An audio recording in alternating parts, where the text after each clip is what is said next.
ମାତୃପୁସ୍ତକ 19 ପର୍ବ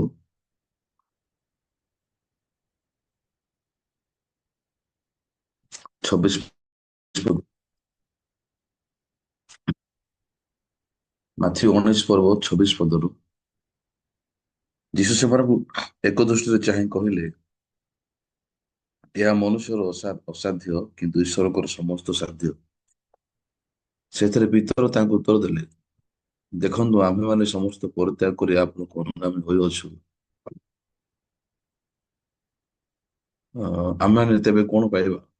ଯୀଶୁ ସେମାନଙ୍କୁ କହିଲେ, ମୁଁ ତୁମମାନଙ୍କୁ ସତ୍ୟ କହୁଅଛି, ନୂତନ ସୃଷ୍ଟିରେ ଯେତେବେଳେ ମନୁଷ୍ୟ ପୁତ୍ର ଆପଣା ଗୌରବମୟ ସିଂହାସନରେ ଉପବେଶନ କରିବେ, ସେତେବେଳେ ମୋର ଅନୁଗାମୀ ହୋଇଅଛୁ ଯେ ତୁମମାନେ ମଧ୍ୟ ଦ୍ୱାଦଶ ସିଂହାସନରେ ଉପବେଶନ କରି ଇସ୍ରାଏଲର ଦ୍ୱାଦଶ ଗୋଷ୍ଠୀକୁ ଶାସନ କରିବ। ପୁଣି ଯେ କେହି ମୋର ନାମ ସକାଶେ ଗୃହ କି ଭ୍ରାତା କି ଭଗ୍ନୀ କି ପିତା କି ମାତା କି ସନ୍ତାନ ସନ୍ତତି କି ଭୂମି ପରିତ୍ୟାଗ କରେ, ସେ ବହୁ ଗୁଣ ପାଇବ, ପୁଣି ଅନନ୍ତ ଜୀବନର ଅଧିକାରୀ ହେବ। କିନ୍ତୁ ଆ, ଆ, ପ୍ରଥମରେ ଥିବା ଅନେକ ଲୋକ ଶେଷରେ ପଡ଼ିବେ ଓ ଶେଷରେ ଥିବା ଅନେକ ଲୋକ ପ୍ରଥମ ହେବେ। ଅ,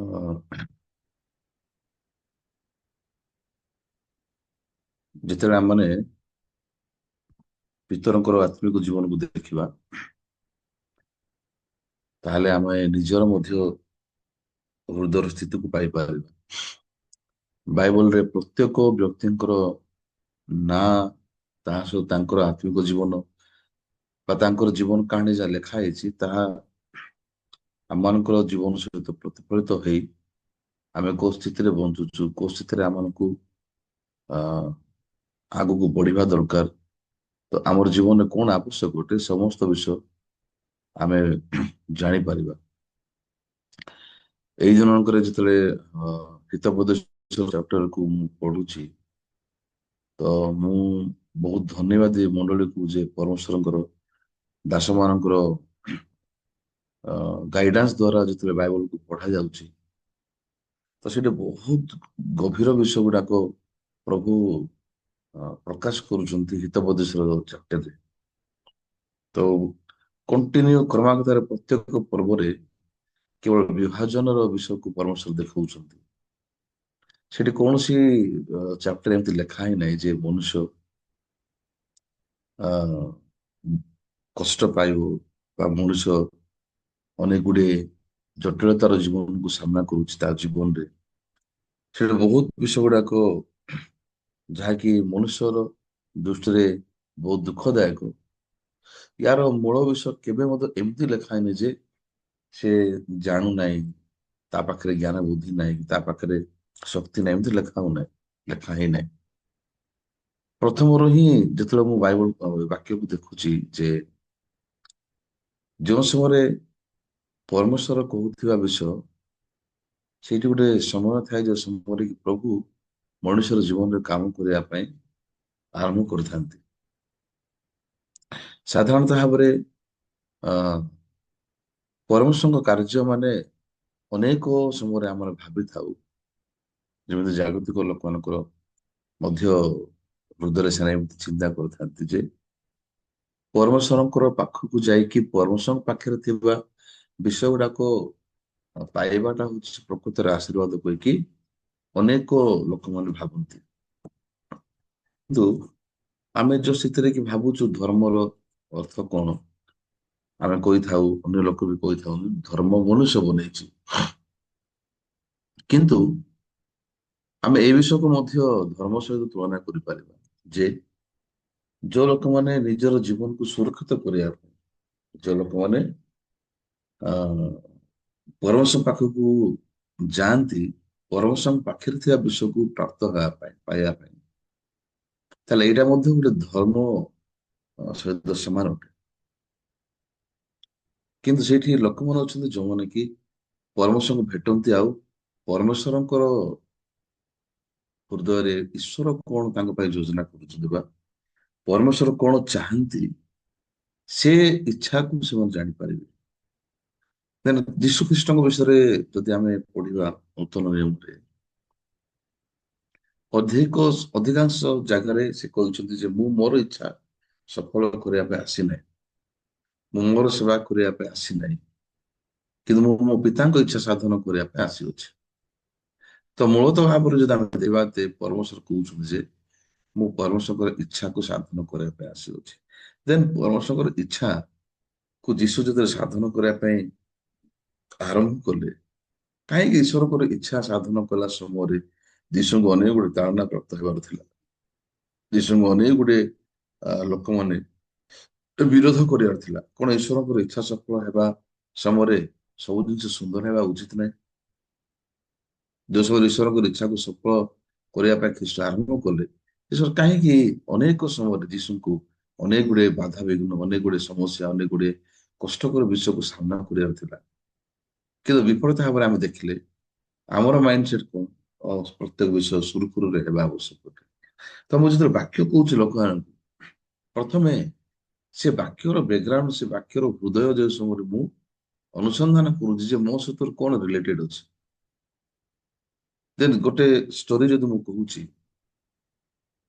ସୁଷମାଚାରକୁ ପ୍ରଚାର କଲା ପୂର୍ବରୁ ବେସିକାଲି ଫୋକସ୍ ହଉଛି ନୂଆ ସଲ୍ ମାନଙ୍କୁ ଆମମାନେ ତିନିଟା ବିଷୟକୁ ନେଇକି ଆମମାନେ ପ୍ରିଚିଂ କରିବା ପାଇଁ ଫୋକସ୍ କରିବା ଆବଶ୍ୟକ। ପ୍ରଥମେ ହଉଛି ଯେମିତି ସେମାନେ ପାପକୁ ଆବିଷ୍କାର କରିବେ ତାଙ୍କର ଜୀବନରେ, ପାପ କଣ, ପାପ ଯଦି ସେମାନେ ପାପକୁ ଯଦି ଜ୍ଞାନ ପାଇବେ, ତେବେ ସେମାନେ ବିଚାର ପାଇବେ ସେଙ୍କର ହୃଦୟ ଭିତରେ। ଆଉ ବିଚାର ନ ପାଇଲା ପର୍ଯ୍ୟନ୍ତ ସେମାନେ କେବେ ରିପେଣ୍ଟାନ୍ସ ପହଞ୍ଚିବେ ବା ମନ ପରିବର୍ତ୍ତନ ପହଞ୍ଚି ପାରିବେ। ଦେନ ମନ ପରିବର୍ତ୍ତନ କଲା ପରେ ସେମାନେ ସୁସମାଚାରକୁ ବିଶ୍ୱାସ କରିପାରିବେ। ସେଥିପାଇଁ ବାଇବଲ ବି ଲେଖା ହେଇଛି କାଳ ସମ୍ପୂର୍ଣ୍ଣ ହେଲାଣି, ତୁମେ ପ୍ରଥମେ ମନ ପରିବର୍ତ୍ତନ କର ବୋଲି ଲେଖା ହେଇଛି, ତାପରେ ସୁସମାଚାରରେ ବିଶ୍ୱାସ। ତ ଏଇଟା ହଉଛି ନୂଆ ସଲ୍ ମାନଙ୍କୁ ଆମେ ପ୍ରିଚିଂ କରୁଛୁ। କିନ୍ତୁ ଯେତେବେଳେ ଆମେ ପବିତ୍ର ଧାର୍ମିକ ହେଲା ପରେ ବା ପୁନର୍ଜନ୍ମ ପାଇଲା ପରେ ଆମେ କୋଉ ପ୍ରକାର ଭାବରେ ଆମର ଆତ୍ମିକ ଜୀବନକୁ ମେଣ୍ଟେନ କରିବା ଦରକାର, ତାହାର ସଠିକ ଭାବରେ ଯଦି ଆମେ ଚିନ୍ତା କରିବା, ବ୍ୟବହାରିକ ଭାବରେ ନିଜର ଇମେଜକୁ ବା ନିଜର ପୋଜିସନକୁ ଆଉ ନିଜର ଜୀବନକୁ ସଠିକ କରିବା ପାଇଁ, ଡେଭଲପ କରିବା ପାଇଁ, ଉନ୍ନତି କରିବା ପାଇଁ ଆମେ ଫୋକସ କରିଥାଉ ଅଧିକାଂଶ। ତ ବେସିକାଲି ଚର୍ଚ୍ଚରେ ଅନେକ ଗୁଡ଼ିଏ ଲୋକମାନେ, ଭାଇ ଭଉଣୀ ମାନେ ମତେ ଫୋନ କରିଥାନ୍ତି, ମତେ କହିଥାନ୍ତି ପାଷ୍ଟର ଏଇ ସମସ୍ୟା, ଟିକେ ପ୍ରାର୍ଥନା କରିଦିଅନ୍ତୁ କି ଚର୍ଚ୍ଚକୁ ଜଣାନ୍ତି, ଏ ପ୍ରକାର ପରିସ୍ଥିତିରେ ଗତି କରୁଛୁ, ଦେହ ଖରାପ ହେଇଛି। ତ ବିଭିନ୍ନ ପ୍ରକାର ବିଷୟକୁ ନେଇ ସେମାନେ ମଣ୍ଡଳୀର ସାହାଯ୍ୟ, ପରମେଶ୍ୱର ଦାସଙ୍କର ପ୍ରାର୍ଥନା କି ଅନ୍ୟ ସ୍ଥିତିରେ ଏଲ୍ଡର ଡିକନ ମାନଙ୍କ ପାଖକୁ ମଧ୍ୟ ସେମାନେ ଫୋନ କରିକି ପ୍ରାର୍ଥନା କରିଦିଅନ୍ତୁ କିପରି ଆମର ସମସ୍ୟା ସମାଧାନ ହବ। ତ ଯେତେବେଳେ ଏ ପ୍ରକାର ଭାବରେ ବଞ୍ଚୁଛନ୍ତି, ତ ସମସ୍ୟାର ସମାଧାନ କରିବାର ଲକ୍ଷ୍ୟ ରଖିବା କିଛି ଅସୁବିଧା ନାହିଁ, କି ପରିସ୍ଥିତିରୁ ବାହାରି ଆସିବା ପାଇଁ, କି ରୋଗରୁ ମଧ୍ୟ ମୁକ୍ତି ହେବା ପାଇଁ ପ୍ରାର୍ଥନା ମାଗିବାଟା କିଛି ଅସୁବିଧା ନାହିଁ। କିନ୍ତୁ ତାର ଯଦି ଆମେ ଟିକେ ଉପର ଭାଗକୁ ଯଦି ଚିନ୍ତା କରିବା ଯାଇକି, ପରମେଶ୍ୱରଙ୍କ ସହିତ ମୋର ସମ୍ପର୍କ ବା ପ୍ରଭୁଙ୍କ ସହିତ ମୋର ପର୍ସନାଲି ରିଲେସନସିପ କଣ ଅଛି, ତ ଏଇଟା ହଉଛି ବହୁତ ଗୁରୁତ୍ୱପୂର୍ଣ୍ଣ ବିଷୟ।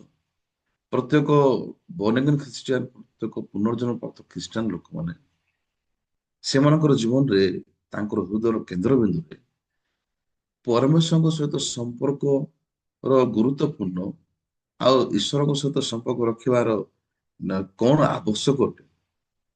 ତ ଯେତେବେଳେ ଆମେ ଦୋକାନକୁ ଯାଉଛୁ, ଦୋକାନରେ ପଇସା ଦେଲେ ଆମେ ଜିନିଷ କିଣି ଘରକୁ ଆସୁଛୁ, ଆଉ ଆମେ ୟୁଜ କରୁଛୁ, କିନ୍ତୁ ଦୋକାନ ବାଲାର ଆମେ ଜିନିଷକୁ ୟୁଜ କରୁଛୁ, କିନ୍ତୁ ଦୋକାନ ବାଲା ସହିତ ଆମର ହୃଦୟର କିଛି ସମ୍ପର୍କ ନାହିଁ, ନା ନାଇଁ? ଆମେ ଆମର ଫୋକସ ହଉଛି ଜିନିଷ କିଣିକି, ପଇସା ଦେଇକି ଜିନିଷ କିଣିକି, ଯଦି ପରମେଶ୍ୱରଙ୍କ ସହିତ ମୋର ସମ୍ପର୍କ ନାହିଁ ହୃଦୟରେ, ଈଶ୍ୱରଙ୍କ ଠାରୁ ମୋର ଆବଶ୍ୟକ ବିଷୟ ଗୁଡାକୁ ଯଦି ମୁଁ ଫୋକସ କରିକି ପ୍ରଭୁଙ୍କ ସହିତ ସମ୍ପର୍କ ଗଢିଛି, ତାହେଲେ ତା କେତେ ଦୂର ଯଥାର୍ଥ ଆମମାନେ ନିହାତି କନସିଡର କରିବା ଦରକାର, ନିହାତି ଆମକୁ ଜାଣିବା ଆବଶ୍ୟକ। ଦେନ୍ ପରମେଶ୍ୱର ଯେଉଁ ସମୟରେ ଆମ ସହିତ ସମ୍ପର୍କ ଗଢନ୍ତି, ଏବେ ଯୀଶୁଙ୍କର ଆଉ ପରମେଶ୍ୱରଙ୍କ ସହିତ ସମ୍ପର୍କ କଣ? ଆଉ ଯୀଶୁ ଖ୍ରୀଷ୍ଟଙ୍କର ଯଦି ଆମେ ଶୁଣୁଛୁ, ଦେନ୍ ସବୁବେଳେ ସେ ପରମେଶ୍ୱରଙ୍କୁ ଆଗରେ, ପରମେଶ୍ୱରଙ୍କର ଇଚ୍ଛାକୁ ପ୍ରଥମେ, ଈଶ୍ୱରଙ୍କର ପ୍ରେଜେନ୍ସକୁ ପ୍ରଥମେ, ସେ କେବେ ମଧ୍ୟ ନିଜ ଆଡୁ କୌଣସି ବିଷୟ କରିନାହାନ୍ତି। ଯଦି ଆମେ ଗୋଟେ ବାକ୍ୟକୁ ଦେଖିବା, ଜହନ ପୁସ୍ତକ ଯଦି ଆମେ ଖୋଲିକି ଗୋଟେ ବାକ୍ୟ ଦେଖିବା, ଉଁ,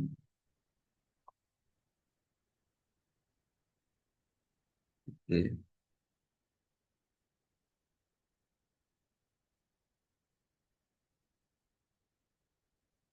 କାହିଁକି ମିଶନ ଷ୍ଟୁଡେଣ୍ଟ ମାନେ ସମସ୍ତେ ବସି ନାହାନ୍ତି? ମିଶନ ଷ୍ଟୁଡେଣ୍ଟ ମାନେ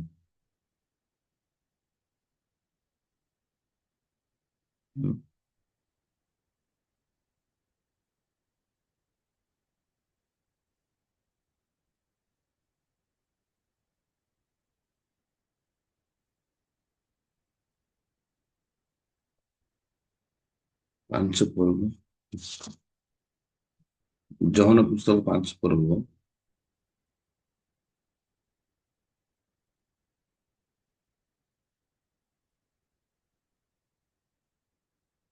30 ପଦ ପଢିବା। ଜହନ 5 ପର୍ବରୁ 30 ପଦ।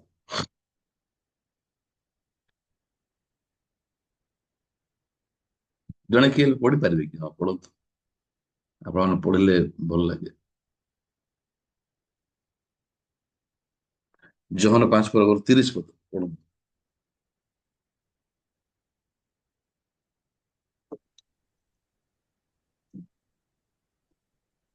ପଢିପାରିବେ କି? ମୁଁ ଆପଣାରୁ କିଛି କରିପାରେ ମୁଁ ନାହିଁ, କିଛି କରିପାରେ ନାହିଁ। ସେହିପରି ଶୁଣେ, ସେହିପରି ମୁଁ ଯେପରି ବିଚାର ଶୁଣେ କରେ, ସେହିପରି ଆଉ ବିଚାର କରେ, ମୋହର ଆଉ ମୋର ବିଚାର ଯଥାର୍ଥ। କାରଣ ମୁଁ ଆପଣଙ୍କ ଇଚ୍ଛା ସାଧନ କରିବାକୁ ଚେଷ୍ଟା ନ କରି ମୋର ପ୍ରେରଣକର୍ତ୍ତାଙ୍କର ଇଚ୍ଛା ସାଧନ କରିବାକୁ ଚେଷ୍ଟା କରେ। ତ ଏଠି ଯଦି 30 ପଦରେ ଦେଖିବା, ମୁଁ ମାନେ ଏଇ ଜାଗାରେ ଯୀଶୁ ଖ୍ରୀଷ୍ଟ। ତ ଏ ମୁଁ ଜାଗାରେ ଯଦି ମୁଁ ମୋର ନାଁ ଲଗାଉଛି, ଦେନ୍ ମୁଁ ବହୁତ ଡିଫରେଣ୍ଟ ପାଉଛି ମୁଁ। କାରଣ ଯୀଶୁ କହୁଛନ୍ତି ମୁଁ ଆପଣଙ୍କର କିଛି କରିପାରେ ନାହିଁ। ତ ମୁଁ ଯେତେ ନିଜକୁ ଦେଖୁଛି ମଣ୍ଡଳୀ ସାମ୍ନାରେ, ମୁଁ ଆପଣଙ୍କର ବହୁତ କିଛି କରିପାରେ। ଆରମ୍ଭରୁ ହିଁ ମୁଁ ଫେଲର, ମାନେ ଆରମ୍ଭରୁ ହିଁ ପ୍ରଥମ ୱାର୍ଡରୁ ହିଁ ମୋର ମାନେ ଅଲଗା ସ୍ଥିତି ମୁଁ ପାଉଛି, ଯେ ମୁଁ ଆପଣରୁ ଅନେକ କିଛି କରିପାରେ। ସେକେଣ୍ଡରେ ଲେଖା ହେଇଛି, ମୁଁ ଯେପରି ଶୁଣେ ସେହିପରି ବିଚାର କରେ। ଏ ପାର୍ଟରେ ମୁଁ ବହୁତ ଦୁର୍ବଳ। ମୁଁ ଯେପରି ଶୁଣେ ସେପରି ବିଚାର କରିବାକୁ ପଡିବ। ତ ମୁଁ ଯେପରି ଭାବେ, ମୁଁ ଯେପରି ଦେଖେ, ମୁଁ ଯେ ସବୁରେ ଚିନ୍ତା କରେ, ଯେମିତି ମତେ ଯେମିତି ଲାଗେ ମୁଁ ସେମିତି ବିଚାର କରୁଛି। କି ମୋ ଦୃଷ୍ଟିରେ ଯୋଉଟା ଠିକ ଲାଗୁଛି, ମୋର ଦୃଷ୍ଟିରେ ଯାହା ଭଲ ଲାଗୁଛି, ମୋର ଦୃଷ୍ଟିରେ ଯାହା ସଠିକ ଲାଗୁଛି, ସେ ବିଷୟକୁ ନେଇକି ବିଚାର କରିଥାଏ। ତାପରେ ଯଦି ଦେଖିବା, ଆଉ ମୋର ବିଚାର ଯଥାର୍ଥ। ଯୀଶୁ କହୁଛନ୍ତି ମୋର ବିଚାର ଯଥାର୍ଥ। କାହିଁକି? ଯୀଶୁ ଜାଣିଛନ୍ତି ଏଇଟା ବିଚାର ମୁଁ କରୁନି, ଏଇଟା କିନ୍ତୁ ପରମେଶ୍ୱରଙ୍କର ବିଚାରରେ ବିଚାର କରୁଛି। ଆଉ ମୁଁ ବିଚାର ଶୁଣିକି କରିବାଟା। ତ ଯଦି ଜଣେ ଲୋକ ଜଣଙ୍କର ଈଶ୍ୱରଙ୍କର ଶୁଣିକି ବିଚାର କରିବ, ସେ ବିଚାର କେବେ ମଧ୍ୟ ଶାରୀରିକ ବିଚାର ହେଇପାରିବ ନାହିଁ। କାରଣ ମୁଁ ଆପଣାର ଇଚ୍ଛା ସାଧନ କରିବାକୁ ଚେଷ୍ଟା ନ କରେ, ଏଇଟା ହଉଛି ସବୁଠାରୁ ମୂଳ ବିଷୟ। ଯଦି ଆମେ ଏ ବିଷୟକୁ ଦେଖିବା, ଯେ କିଏ ଚାହିଁବ ନିଜ ଆଡୁ ନିଜ ଆପଣାରୁ ଅନେକ ବିଷୟ କରିବା ପାଇଁ ଚେଷ୍ଟା କରିବା, ଯିଏ ନିଜର ଇଚ୍ଛାକୁ ସାଧନ କରିବା ପାଇଁ ଚେଷ୍ଟା କରିବ, ଯିଏ ନିଜର ନିଜର ବ୍ୟକ୍ତିଗତ ଇଚ୍ଛାକୁ ପୂରଣ କରିବା ପାଇଁ ଫୋକସ କରେ, ସେ ହିଁ ସେ ପ୍ଲାଟଫର୍ମ ରହିବ। ସେ ତାକୁ ନିଜକୁ ବହୁତ ବିଷୟ ଗୁଡା କରିବା ପାଇଁ ସେ ନିଷ୍ପତ୍ତି ନିଜ ପ୍ଲାନିଂ କରିକି ସେ କରିବାକୁ ପଡିବ। ଆଉ ଦ୍ୱିତୀୟ ଜିନିଷ, ସେ କେ ମଧ୍ୟ ଯୋଉ ସ୍ଥିତି ଯୋଉ ସମୟ ପର୍ଯ୍ୟନ୍ତ ସେ ନିଜର ଇଚ୍ଛା ସାଧନ କରିବା ପାଇଁ ଚେଷ୍ଟା କରିବା ଜୀବନ ବିତେଇବ, ନା ସେ କିଛି ଶୁଣି ପାରିବ, ନା ସେ କିଛି ସଠିକ ଆତ୍ମିକ ବିଚାର କରିପାରିବ। ତ ଏଇ ଜାଗାରେ ଦେଖିବା, ମାନେ ଯୀଶୁ ବର୍ତ୍ତମାନ ନିଜର ଇଚ୍ଛାକୁ ସାଧନ କରିବା ପାଇଁ ଆସିନଥିଲେ। ସେ କହୁଛନ୍ତି ମୁଁ ଆପଣର ଇଚ୍ଛା ମୋର ମୁଁ ଆପଣାର ଇଚ୍ଛା ସାଧନ କରିବାକୁ ଚେଷ୍ଟା ନ କରି ମୋର ପ୍ରେରଣା କର୍ତ୍ତାଙ୍କ ଇଚ୍ଛା ସାଧନ କରିବାକୁ ଚେଷ୍ଟା କରେ। ତ ମିଶନ ସ୍କୁଲକୁ ଯେତେବେଳେ ପ୍ରଭୁ ମତେ ନେଇକି ଗଲେ, ତେଣୁ ମିଶନ ସ୍କୁଲକୁ ମୁଁ 2004 ପ୍ରବେଶ କଲି। ତ ମୁଁ ବର୍ତ୍ତମାନ 2025 ହେଲା। ଏତିକି ବର୍ଷ ଭିତରେ ମୁଁ ଅନେକ ଗୁଡ଼ିଏ ନିଜର ଇଚ୍ଛା ସାଧନ କରିବା ପାଇଁ, ନିଜର ବିଚାର କରିବା ପାଇଁ, ଶୁଣିବା କ୍ଷେତ୍ରରେ 99% ମୁଁ ଅ, ଶୁଣିବା କ୍ଷେତ୍ରରେ ମାଇନସ, ଶୁଣିବା କ୍ଷେତ୍ରରେ ମୁଁ ଫେଲର ହେଇକି ବଞ୍ଚିକି ଆସିଲି। ବିଚାର କରିବାଟା କେମିତି ମୁଁ ଜାଣିନାହିଁ। ମୁଁ ସେ ଦୁନିଆକୁ ଅ ପହଞ୍ଚିବାଟା ମୋ ପାଇଁ ବହୁତ ବିଳମ୍ବ ହଉଛି। ମୁଁ ଆପଣଙ୍କୁ କିଛି କରିପାରେ ନାହିଁ କହିବା ପାଇଁ, ମୁଖରେ ନାହିଁ, ହୃଦୟରେ। ତ ସେଠି ମୁଁ ବହୁତ ବିଷୟ କରିବା ପାଇଁ ସକ୍ଷମ। ଯୋଉ ପର୍ଯ୍ୟନ୍ତ ବାଇବଲରେ ଯଦି ଆମେ ଦେଖିବା, ଯୋଉ ପର୍ଯ୍ୟନ୍ତ ଏ ହୃଦୟ ଭିତରେ ଜଙ୍ଗଲକୁ ଯାଇକି ମୃଗା ଧରିକି, ଜନ୍ତୁ ମାରିକି, ବାପାଙ୍କ ପାଇଁ ଆଣିକି, ବାପାଙ୍କ ପାଇଁ ରାନ୍ଧିକି ସନ୍ତୁଷ୍ଟ କରିବା ପାଇଁ ସକ୍ଷମ ହେଲା ପର୍ଯ୍ୟନ୍ତ, ଦକ୍ଷତା ଥିଲା ପର୍ଯ୍ୟନ୍ତ, ଶକ୍ତି ଥିଲା ପର୍ଯ୍ୟନ୍ତ, ତାର ପାଟିରୁ କି ତାର ହୃଦୟରୁ କିଏ ବାହାରିବ କି ମୁଁ କିଛି କରିପାରିବି ନାହିଁ। ଅସମ୍ଭବ। କାହିଁକି ଅସମ୍ଭବ? କାରଣ ତା ପାଖରେ ସେ ହୃଦୟ ଭାଙ୍ଗି ନାହିଁ। ତା ପାଖରେ ସେ କନସେପ୍ଟ ଯୋଉଟା ଅଛି, ତା ପାଖରେ ଯୋଉ ଚିନ୍ତା ଅଛି, ସେଟା ଭାଙ୍ଗି ନାହିଁ। ତ ପରମେଶ୍ୱର ଦୀର୍ଘ 24 ବର୍ଷ ପର୍ଯ୍ୟନ୍ତ ମୋର ଜୀବନକୁ ଫୋକସ କଣ କରୁଛନ୍ତି, ବା ମୋର ଜୀବନରେ କଣ ଚାହାନ୍ତି। ସତରେ ପ୍ରଭୁ ମତେ ପାଷ୍ଟର ବନୁଛନ୍ତି ମୋଠୁ ହେଲ୍ପ ପାଇବା ପାଇଁ। ସତରେ କଣ ପରମେଶ୍ୱରଙ୍କ ଦାସ ଭାବରେ ମତେ ଗୋଟେ ପୋଜିସନ ଦିଆଯାଇଛି, କେବଳ ମୋ ଠାରୁ ପରମେଶ୍ୱର ଲାଭ ପ୍ରାପ୍ତ ହଉଛନ୍ତି? କଦାପି ନାହିଁ। ଏଇଟା ଗୋଟେ ଅବାନ୍ତର ପାଗଳାମୀ ଚିନ୍ତା। ଈଶ୍ୱର ଯଦି ଗୋଟେ ମନୁଷ୍ୟ ଠାରୁ ଅଳ୍ପ ମାତ୍ର ସାହାଯ୍ୟ ମାଗୁଛନ୍ତି, ଏ ସମଗ୍ର ସୌର ଜଗତକୁ ଯୋଉ ଦେଖିବା, ପୃଥିବୀକୁ ଦେଖିବା, ଦେନ ମନୁଷ୍ୟକୁ ଛାଡିକି ପ୍ରତ୍ୟେକ ବସ୍ତୁ, ପ୍ରତ୍ୟେକ ଆ, ସୃଷ୍ଟି ହେଇଥିବା ପୃଥିବୀର ଗୋଟେ ଗୋଟେ ବିଷୟ ଗୁଡାକ କଣ ତାଙ୍କର ଜୀବନ ଯାପନ, ଚାहे ସେଟା ସୂର୍ଯ୍ୟ ହଉ, ଚନ୍ଦ୍ର ହଉ, କି ସେଟା ତାରା ନକ୍ଷତ୍ର ଗଣ ହଉ, ଗଛ ହଉ, ସମୁଦ୍ର ହଉ, ଈଶ୍ୱରଙ୍କର ସମସ୍ତ ସୃଷ୍ଟି ଭିତରେ କୋଉ ସୃଷ୍ଟିର ବସ୍ତୁ ଦ୍ଵାରା ପ୍ରଭୁ ହେଲ୍ପ ପାଉଛନ୍ତି? କିନ୍ତୁ ବିପଦ ଭାବରେ ଆମେ ଚିନ୍ତା କରିବା, ଯଦି ଜାଣିପାରିବା ଏ ପୃଥିବୀର ସମସ୍ତ ସୃଷ୍ଟ ବସ୍ତୁ ଯାହା ବି ସୃଷ୍ଟି କରୁଛନ୍ତି ପ୍ରଭୁ, ସେ ସୃଷ୍ଟି ଦ୍ଵାରା ଈଶ୍ୱର ତାଙ୍କର ଗୌରବ, ତାଙ୍କର ସତ୍ୟତା, ତାଙ୍କର ଛବି ପ୍ରକାଶ କରିବା ପାଇଁ ଏ ସମସ୍ତ ସମଗ୍ର ପୃଥିବୀକୁ ସୃଷ୍ଟି କରୁଛନ୍ତି। ଏ ଜଗତର ପ୍ରତ୍ୟେକ ବିଷୟ ଯାହା ଦ୍ଵାରା ମଧ୍ୟ ଆମେ ଯାହା ମଧ୍ୟ ଦେଖିବା, ମାନେ ଈଶ୍ୱରଙ୍କ ସୃଷ୍ଟି, ସେ ଈଶ୍ୱରଙ୍କ ସୃଷ୍ଟି ଦ୍ଵାରା ଈଶ୍ୱରଙ୍କ ସୃଷ୍ଟିକୁ ଦେଖିକି ଆମେ ଈଶ୍ୱରଙ୍କର ଜ୍ଞାନକୁ ବା ଈଶ୍ୱରଙ୍କୁ ଆମେ ଜାଣିପାରିବା ଯେ ସତରେ ପ୍ରଭୁ ବିନା ଏଟା କିଏ ସୃଷ୍ଟି କରିଥିବ। ସୂର୍ଯ୍ୟକୁ ଆଜି ପର୍ଯ୍ୟନ୍ତ କୌଣସି ପୁସ୍ତକରେ ଲେଖା ହିଁ ନାହିଁ ଯେ ଅମୁକ ଲୋକ ସୂର୍ଯ୍ୟ ବନେଇଥିଲା, କିନ୍ତୁ due to lake of knowledge ଆମେ ବହୁତ ବର୍ଷ ଲାଗିଗଲା। ଏବେ ଡିସ୍କଭରି ଚ୍ୟାନେଲ ଯୋଉ ଦେଖାଯାଉଛି, 5000 କୋଟି ବର୍ଷ ପୂର୍ବରୁ ଏଟା ଜନ୍ତୁ ଥିଲା କହିକି, 5 ଲକ୍ଷ କୋଟି, 5 ଲକ୍ଷ ବର୍ଷ ପୂର୍ବରୁ ଥିଲା, 5 ଲକ୍ଷ ବର୍ଷ ପୂର୍ବରୁ ପୃଥିବୀ ଥିଲା।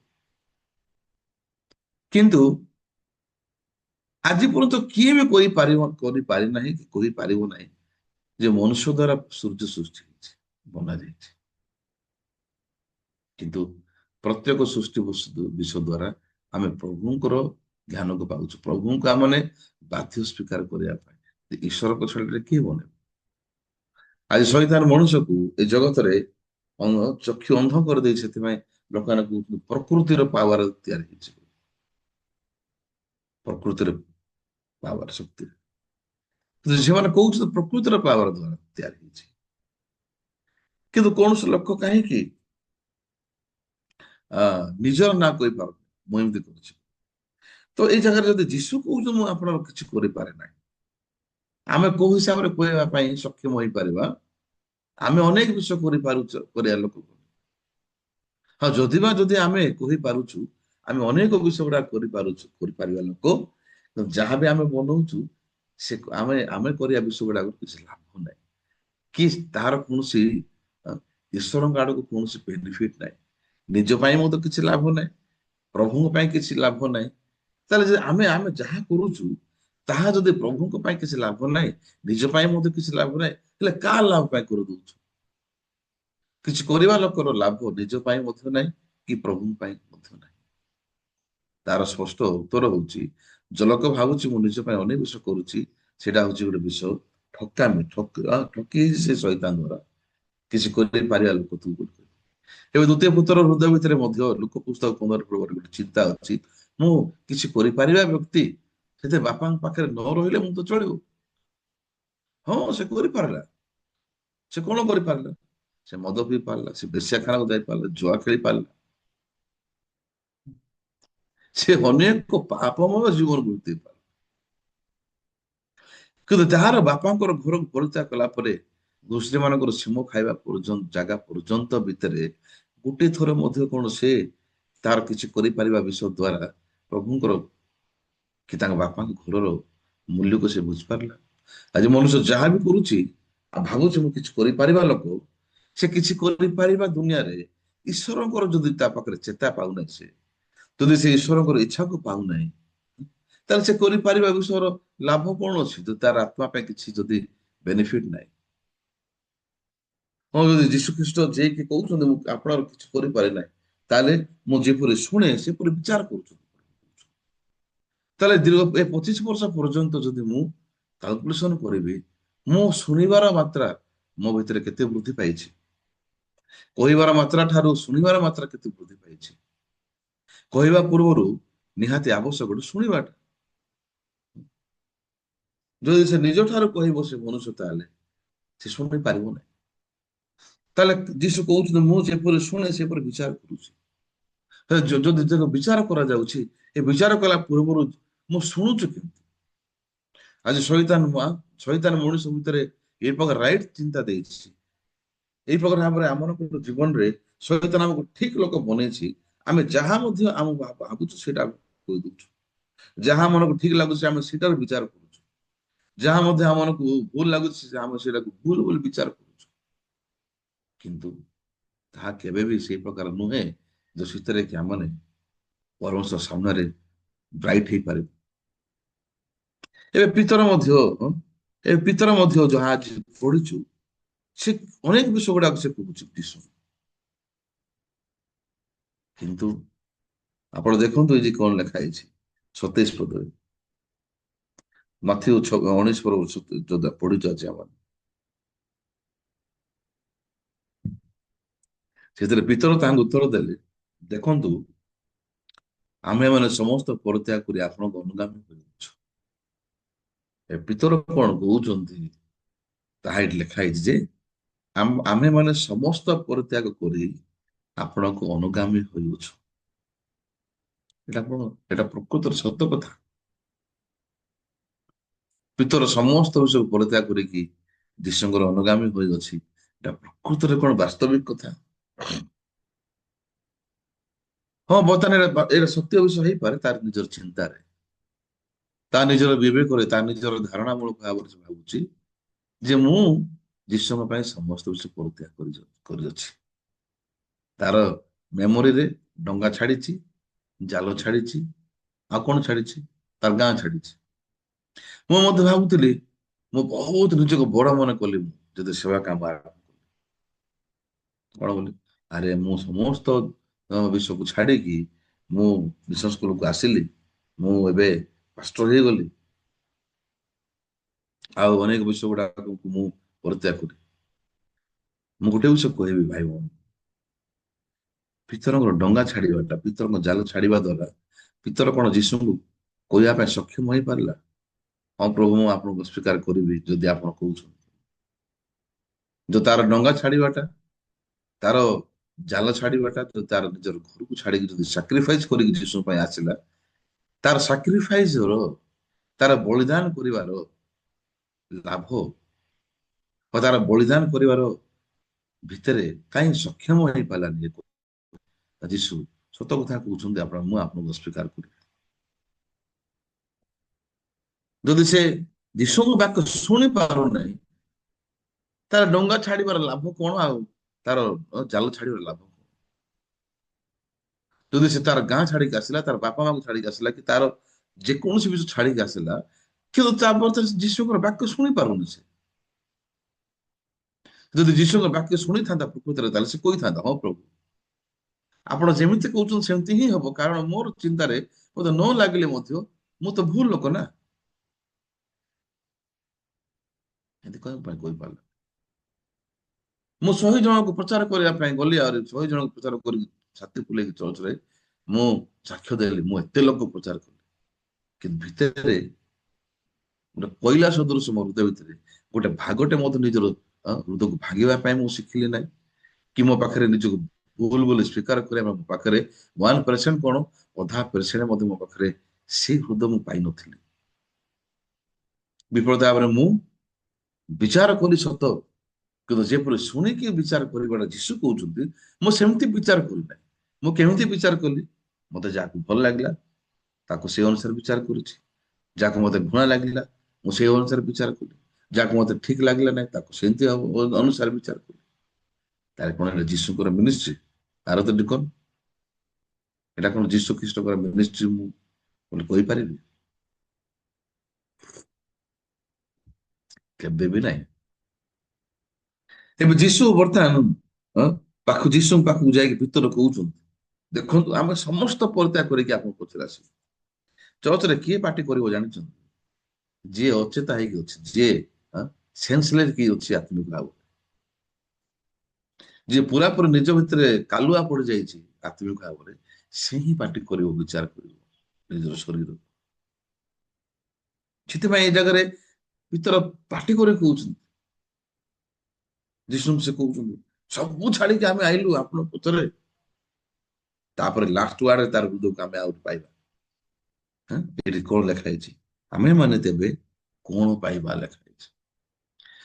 ବର୍ତ୍ତମାନ ଏ ଜାଗାରେ ଜହନ 5:30 ବାକ୍ୟକୁ ଯଦି ଆମେ କମ୍ପେୟାର କରିବା ସତେଜ ପଦର ବାକ୍ୟ ସହିତ, ଯୀଶୁ କଣ ପାଇବା ପାଇଁ ଈଶ୍ୱରଙ୍କ ଇଚ୍ଛା ସାଧନ କରିବା ପାଇଁ ଆସିଲେ?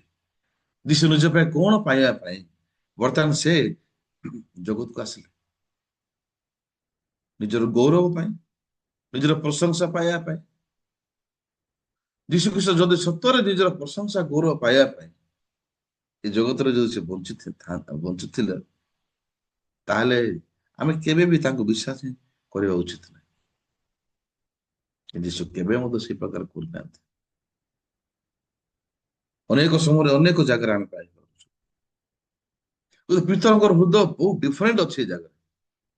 ପାଟିରେ ସେ ଯୀଶୁ କହୁଛି, ପାଟିରେ ଯଦି ସେ ଯୀଶୁକୁ ପ୍ରେମ କରୁଛି କହୁଛି, ମୁଖରେ ସେ ସ୍ୱୀକାର କରୁଛି ମୁଁ ଆପଣଙ୍କ ପାଇଁ ସବୁ ଛାଡିକି ଆସିଛି, କିନ୍ତୁ ମୁଁ ଯଦି କହିବି ତାହେଲେ କିଛି ଛାଡିନି ସେ।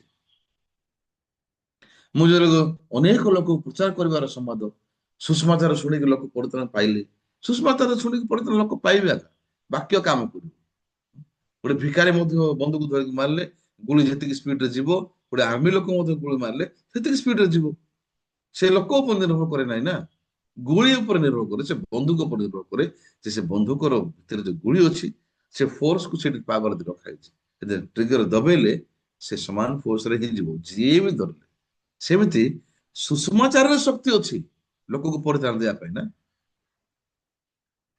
ଆମର ଚିଲେଇବାରେ, ଆମର ଭଲ କହିବାର ଶକ୍ତି ଅଛି ଲୋକମାନଙ୍କୁ ପରିତ୍ରାଣ ଦେବାଟା। ସେମିତି ଭାବୁଛନ୍ତି କି ଆପଣ?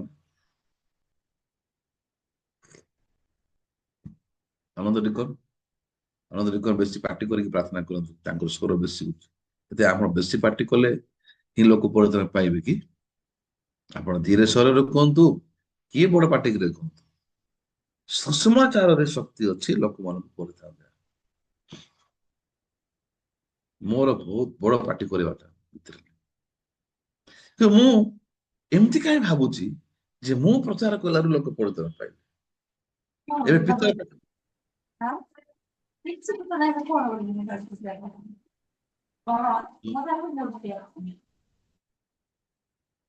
ଏବେ ପିତର ପାଖରେ ଆତ୍ମିକ, ତା ପାଖରେ ଯୋଉ ଆତ୍ମିକ ତା ଅଛି, ଯୋଉ ସ୍ପିରିଚୁଆଲିଟି ଅଛି, ପିତରଙ୍କର ଆତ୍ମିକତାର ମୂଳ ମୂଳ ମାପଦଣ୍ଡ କଣ, ବ୍ୟାକଗ୍ରାଉଣ୍ଡ କଣ? ଯେ ମୁଁ ସମସ୍ତ ବିଷୟ ଛାଡିକି ଆପଣଙ୍କୁ ଅନୁଗାମୀ କରୁଛି। ଆଜି ଆମେ କଣ ପାଇଁ ଚିତ୍କାର କରିପାରିବା, ପାଠ କରିପାରିବା? ମୁଁ ଏତେ ଲୋକ ପ୍ରଚାର କରୁଛି, ମୁଁ ଏତିକି ଟଙ୍କା ଦେଇଛି, ମୁଁ ଏତିକି ସମୟ ପାଷ୍ଟର କାମ କରିକି ଆଇଲିଣି, ମୁଁ ସିନିୟର ପାଷ୍ଟର। ଏ ବିଷୟକୁ ଏ ବିଷୟ ଦ୍ୱାରା ଏଫେକ୍ଟ ହେଇକି ମୁଁ ଶେଷରେ କଣ ବୋଲି କହିବି ଜାଣିଛନ୍ତି? ସମାନ ପିତର କରି କହିଲି, ଏତେ କାମ କଲି ଚର୍ଚ୍ଚରେ, ମୁଁ ଏତିକି ଝାଳ ନାଳ ହେଇକି ବୁଲିଲି। ମୁଁ ଯେତେବେଳେ ଚର୍ଚ୍ଚକୁ ଛାଡି ଦେଇଥିଲି ସେ ସମୟରେ ମୋର ହାର୍ଟରେ ମୁଁ ଏ ହାର୍ଟ ଥିଲା ମୋ ପାଖରେ, ମୁଁ କଣ ପାଇଲି? ମୁଁ ଏତେ ବିଷୟ କରିକି ଲାଭ କଣ? ମତେ ତୁଚ୍ଛୀକୃତ କରାଗଲା, ମତେ ଗାଳି କରାଗଲା, ମତେ ଆଡମିଟ କରାଗଲା ନାହିଁ, ମୋର କଥାକୁ କିଏ ବୁଝିପାରିଲା ନାହିଁ, ପାଷ୍ଟର ମଧ୍ୟ ମୋର କଥାକୁ ବୁଝିପାରିଲେ ନାହିଁ। ଏବେ ପିତର କଣ ପାଗଳ ହେଇନାହିଁ? ଯାଉ ମିଛ ଆତ୍ମିକ କହି ଭାବିକି ସେ ପାଗଳ ପରି ହଉନାହିଁ। ଯୀଶୁ ଖ୍ରୀଷ୍ଟଙ୍କୁ ସେ କହୁଛି, ମୁଁ ସମସ୍ତ ବିଷୟ ଛାଡିକି ଆସିଛି, କଣ ମିଳିବ, କଣ ଦରକାର? ଆଜି ପ୍ରଭୁଙ୍କ ପାଖକୁ ଯାଇକି ପ୍ରଭୁଙ୍କ ପାଖରେ ଥିବା ବିଷୟ ପାଇକି ନିଜର ଜୀବନକୁ ଫେରିବାଟା ସମାନ ନାହିଁ। ପୁରୁଷ ପାଖରେ ଡକାୟତ କହିଲା, ଖ୍ରୀଷ୍ଟ ପରା ଆପଣ, ନିଜକୁ ଓହ୍ଲାନ୍ତୁ ଆଉ ମତେ ବୁଲାଇ ଦିଅନ୍ତୁ। ଏ ବ୍ୟକ୍ତିର ହୃଦୟ ସହିତ ଏ ହୃଦୟ କଣ ଅଲଗା କି? ଯେ ପ୍ରଭୁଙ୍କ ପାଖକୁ ଯାଇକି ପ୍ରଭୁଙ୍କ ପାଖରେ ଥିବା ବିଷୟ ଗୁଡାକ ପାଇକି ନିଜର ଜୀବନକୁ ଫେରି ଯିବାଟା କଣ ସମାନ ନାହିଁ? ଏ ଡକାୟତର ହୃଦୟ ସହିତ ଯିଏ କହୁଛି, ଖ୍ରୀଷ୍ଟ ପରା ଆପଣ ଓହ୍ଲାନ୍ତୁ ଆଉ ନିଜକୁ ଓହ୍ଲାନ୍ତୁ, ମତେ ବୁଲାଇ ଦିଅନ୍ତୁ। ଏଇ ହୃଦୟ ଗୁଡାକ ମୁଁ କେବେ ବି ମୋ ଭିତରେ ମୁଁ ଦେଖିନଥିଲି। ମୁଁ କଣ ଭାବିଥିଲି ଯେ ନିଜକୁ ଜାଣିଛନ୍ତି? ମୁଁ ବେଶୀ ଆତ୍ମିକ ଲୋକ, ବହୁତ ଜାଣିଛି। ଭିତରେ ଯେପରି ଭାବୁଛନ୍ତି, ଡଙ୍ଗା ଛାଡିଛି, ଘର ଛାଡିଛି, ଜାଲ ଛାଡିଛି, ସବୁ ସାଙ୍ଗସାଥି ଛାଡିଦେଲି, ଏଇ ଯାକ ଆତ୍ମିକତା ତା ପାଇଁ। ଯଦି ଏଇଟା ଆତ୍ମିକତା, ତାହେଲେ ଲାଷ୍ଟ କଣ ପାଇଁ ସେ କହୁଛନ୍ତି? ତାହେଲେ ମୁଁ କଣ ପାଇବି, କଣ ପାଇବା ପାଇଁ ଚାହୁଁଛି ସେ? ତାର ହୃଦୟ ଭିତରେ କଣ ପ୍ରାପ୍ତ ହେବାକୁ ଚାହୁଁଛି ସେ? ଯଦି ଆମେ ଆତ୍ମିକ ଜୀବନ ବଞ୍ଚିକି, ଆତ୍ମିକ ଜୀବନରେ ଯଦି ଆମେ ଅନେକ ବିଷୟ କରିଛୁ ବୋଲି ଭାବିକି ବଞ୍ଚୁଛୁ, ମୁଁ ଯୀଶୁଙ୍କ ପାଇଁ ସବୁ ଛାଡିଛି, ମୁଁ ଚର୍ଚ୍ଚ ପାଇଁ ସବୁ କରିଛି, ମୁଁ ସୁଷମାଚାର ପାଇଁ ସବୁ ଏଇ ଜିନିଷ କରୁଛି, ଏଇ ଯାକ ହୃଦୟ ଯଦି ବୃଦ୍ଧି ପାଇବ, ତାହେଲେ ଆମ ମୁଖରୁ ଏମିତି ଶେଷରେ ଭିତର ପରେ ବାହାରିବ, ତାହେଲେ କଣ ପାଇଲି? ସେ କଣ ପାଇବାକୁ ଚାହୁଁଥିଲା? ଯଦି ଆପଣ ଏଠି ଦେଖିବେ, ତାହେଲେ ଆମେ ପାଇପାରିବୁ। ଏ ଜାଗାରେ ଟପିକ କଣ? 16 ପଦରୁ ଯଦି ଆମେ ଦେଖିବା, ତାହେଲେ 16 ପଦରେ ଯୀଶୁଙ୍କର ଜଣେ ଲେଖା ହେଇଛି ବାଇବଲରେ, କଣ ବୋଲି? ଗୋଟେ ଲୋକ ସହିତ ଯୀଶୁ କଥା ହଉଛନ୍ତି। କିଏ? ଧନୀ ଯୁବା ଲେଖା ହେଇଛି, ହେଲା। ଇଏ ଗରିବ ଯୁବା ବୋଲି ଲେଖା ହେଇଥିଲା। ୟାର ଟପିକରେ ୟାର ନାଁ ଲେଖା ଧନୀ ଯୁବା, ରିଚ୍ ମ୍ୟାନ୍। ୟା ପାଖରେ ବହୁତ ବଡ ଧନ, ବହୁତ ଧନ ଥିଲା ଏ ପାଖରେ। ଆଉ ଏ ଧନ କୁ ତା ପାଖରେ ରଖିକି ଯୀଶୁଙ୍କୁ ସେ ପଚାରୁଛି, ଅନନ୍ତ ଜୀବନ ପ୍ରାପ୍ତ ହେବା ନିମନ୍ତେ ମୁଁ କେଉଁ ସତ୍କର୍ମ କରିବି? ମୁଁ କଣ ସତ୍କର୍ମ କରିବି? ତାହେଲେ ଇଏ ନିଜକୁ ଭାବୁଛି ମୁଁ ସତ୍କର୍ମ କରିବା ଲୋକ, ନା ନାଇଁ? ଇଏ କୋଉ ବ୍ୟାକଗ୍ରାଉଣ୍ଡରେ, କୋଉ ପ୍ରକାର ପାୱାରରୁ ସକ୍ଷମ ହେଇପାରୁଛି କହିବା ପାଇଁ, ମୁଁ କୋଉ ସତ୍କର୍ମ କରିବି? ୟା ପାଖରେ ଯୋଉ ଧନ ଅଛି, ସେ ଧନ ପାଖରୁ ପାୱାର ପାଉଛି କହିବା ପାଇଁ, କଣ ବୋଲି? ମୁଁ କଣ ସତ୍କର୍ମ କରିବି? ଡାଇରେକ୍ଟ ତା କହୁଛନ୍ତି, କଣ ବୋଲି? ସତ୍ ବିଷୟରେ ମତେ କାହିଁ ପଚାରୁଛ ତମେ? ସତ୍ କେବଳ ଜଣେ, ସେ ହଉଛନ୍ତି ଈଶ୍ୱର। ସତ୍ କେବଳ ଜଣେ। ଦେନ୍ ଇଏ ଲୋକ, ଏ ଧନୀ ଯୁବା, ୟା ପାଖରେ ଯୋଉ ଧନ ଅଛି, ଏ ଧନକୁ ରଖି, ଏ ଧନ ପାଇଁ, ଏ ସମ୍ପତ୍ତି ପାଇଁ ଇଏ କହୁଛି, ମୁଁ କୋଉ ସତ୍କର୍ମ କରିବି? ଏ ପିତର ମତେ କଣ ପାଇଁ କହିପାରିଲା, ମୁଁ ସବୁ ଜିନିଷ ଛାଡିକି ଆଇଲି ବୋଲି କହିବି? କାରଣ ଇଏ ଭାବୁଛି, ମୁଁ ସବୁ ଜିନିଷ ଛାଡିକି ଆସିଛି, ଆଉ କଣ ପାଇବି? କିନ୍ତୁ ବିଫଳତା ଭାବରେ ପରମେଶ୍ୱର କଣ ବୋଲି କହୁଛନ୍ତି ଏ ଜାଗାରେ? ପରମେଶ୍ୱର କହୁଛନ୍ତି, ତୁ ମତେ 3 ଥର ସ୍ୱୀକାର କରିବୁ, କୁକୁଡ଼ା 2 ଥର ଡାକିଲା ପରେ। ଏ ବାକ୍ୟ ଶୁଣିବାଟା ହଉଛି ପିତରଙ୍କର ମନ ପରିବର୍ତ୍ତନ କରିବାର ପ୍ରଥମ ଷ୍ଟେପ। ଯୋଉ ସମୟରେ ପିତର କନଫର୍ମ ହେଲେ, ପିତର ସ୍ପଷ୍ଟ ଭାବରେ ଜାଣିପାରିଲେ ଯେ ମୁଁ ଯୀଶୁଙ୍କର ବାକ୍ୟ ଅନୁସାରେ ଯୀଶୁଙ୍କର ବାକ୍ୟ ଯୋଉ କହିଥିଲେ ସେ କହିବା ଅନୁସାରେ ମୁଁ ତାଙ୍କୁ ସ୍ୱୀକାର କରୁଛି। ପିତର କେବଳ ଏମିତି ଭାବିଲେ ନାହିଁ ଯେ ମୁଁ ଟିକେ ବିଶ୍ୱାସ କମ ହେଇଗଲା ସେଥିପାଇଁ ଅସ୍ୱୀକାର କଲି କହିକି ପିତର ଜାଣିଲେ କି? ହଁ? ମୁଁ ଟିକେ ବେଶୀ ଶାରୀରିକ ହେଇକି ଏଇ ଜଣକରେ ବଞ୍ଚିଲି ତ ସେଥିପାଇଁ ମୁଁ ଯୀଶୁକୁ ସ୍ୱୀକାର କଲି ବୋଲି ଏ ବୁଝାମଣା ପାଇଲି ଭିତରୁ ନାଇଁ। କାହିଁକି ଯୀଶୁଙ୍କୁ ସେ ଅସ୍ୱୀକାର କଲେ ବୋଲି ପାଇଲେ ଜାଣିଛନ୍ତି? କାରଣ ସେ ଜାଣିପାରିଲେ ମନେ ପଡିଲେ ଲେଖା ହେଇଛି ମାଥ୍ୟୁ 26:75 ଲେଖା ହେଇଛି। ଏଥିରେ କୁକୁଡ଼ା ଡାକିବା ପୂର୍ବରୁ ଥରେ ମୋତେ 3 ଥର ସ୍ୱୀକାର କରିବ। ଏହି ଯୋଉ ବାକ୍ୟ ଯୀଶୁ ତାଙ୍କୁ କହିଥିଲେ ସେ ବାକ୍ୟ ମନେ ପକେଇଲା ସେ ତାପରେ ସେ ଜାଣିପାରୁଛି ଯୀଶୁ କହିଥିଲେ ମୁଁ ଯୀଶୁକୁ ଅସ୍ୱୀକାର କରିବି। ସେଥିପାଇଁ ସେଇ ସମୟରେ ସେ ଏକ୍ଜାକ୍ଟ ମୋମେଣ୍ଟ ତାର ହୃଦୟ ଭିତରେ ଖ୍ରୀଷ୍ଟଙ୍କ ବାକ୍ୟ ସତ ବୋଲି ସ୍ଥାପନ ହେବା ଆରମ୍ଭ କଲା। ହଁ ଯୀଶୁ କହିଥିଲେ ଅସ୍ୱୀକାର କରିବା। ସେଥିପାଇଁ ଆଜି ମୁଁ ଜାଣିପାରୁଛି ଯୀଶୁଙ୍କ ବାକ୍ୟ ମିଛ ନାହିଁ। ମୁଁ ଯୀଶୁକୁ ଅସ୍ୱୀକାର ନ କରିବା ପାଇଁ ଭାବୁଥିଲି। ମୁଁ ଯୀଶୁକୁ ଭଲ ପାଉଛି ଭାବୁଥିଲି।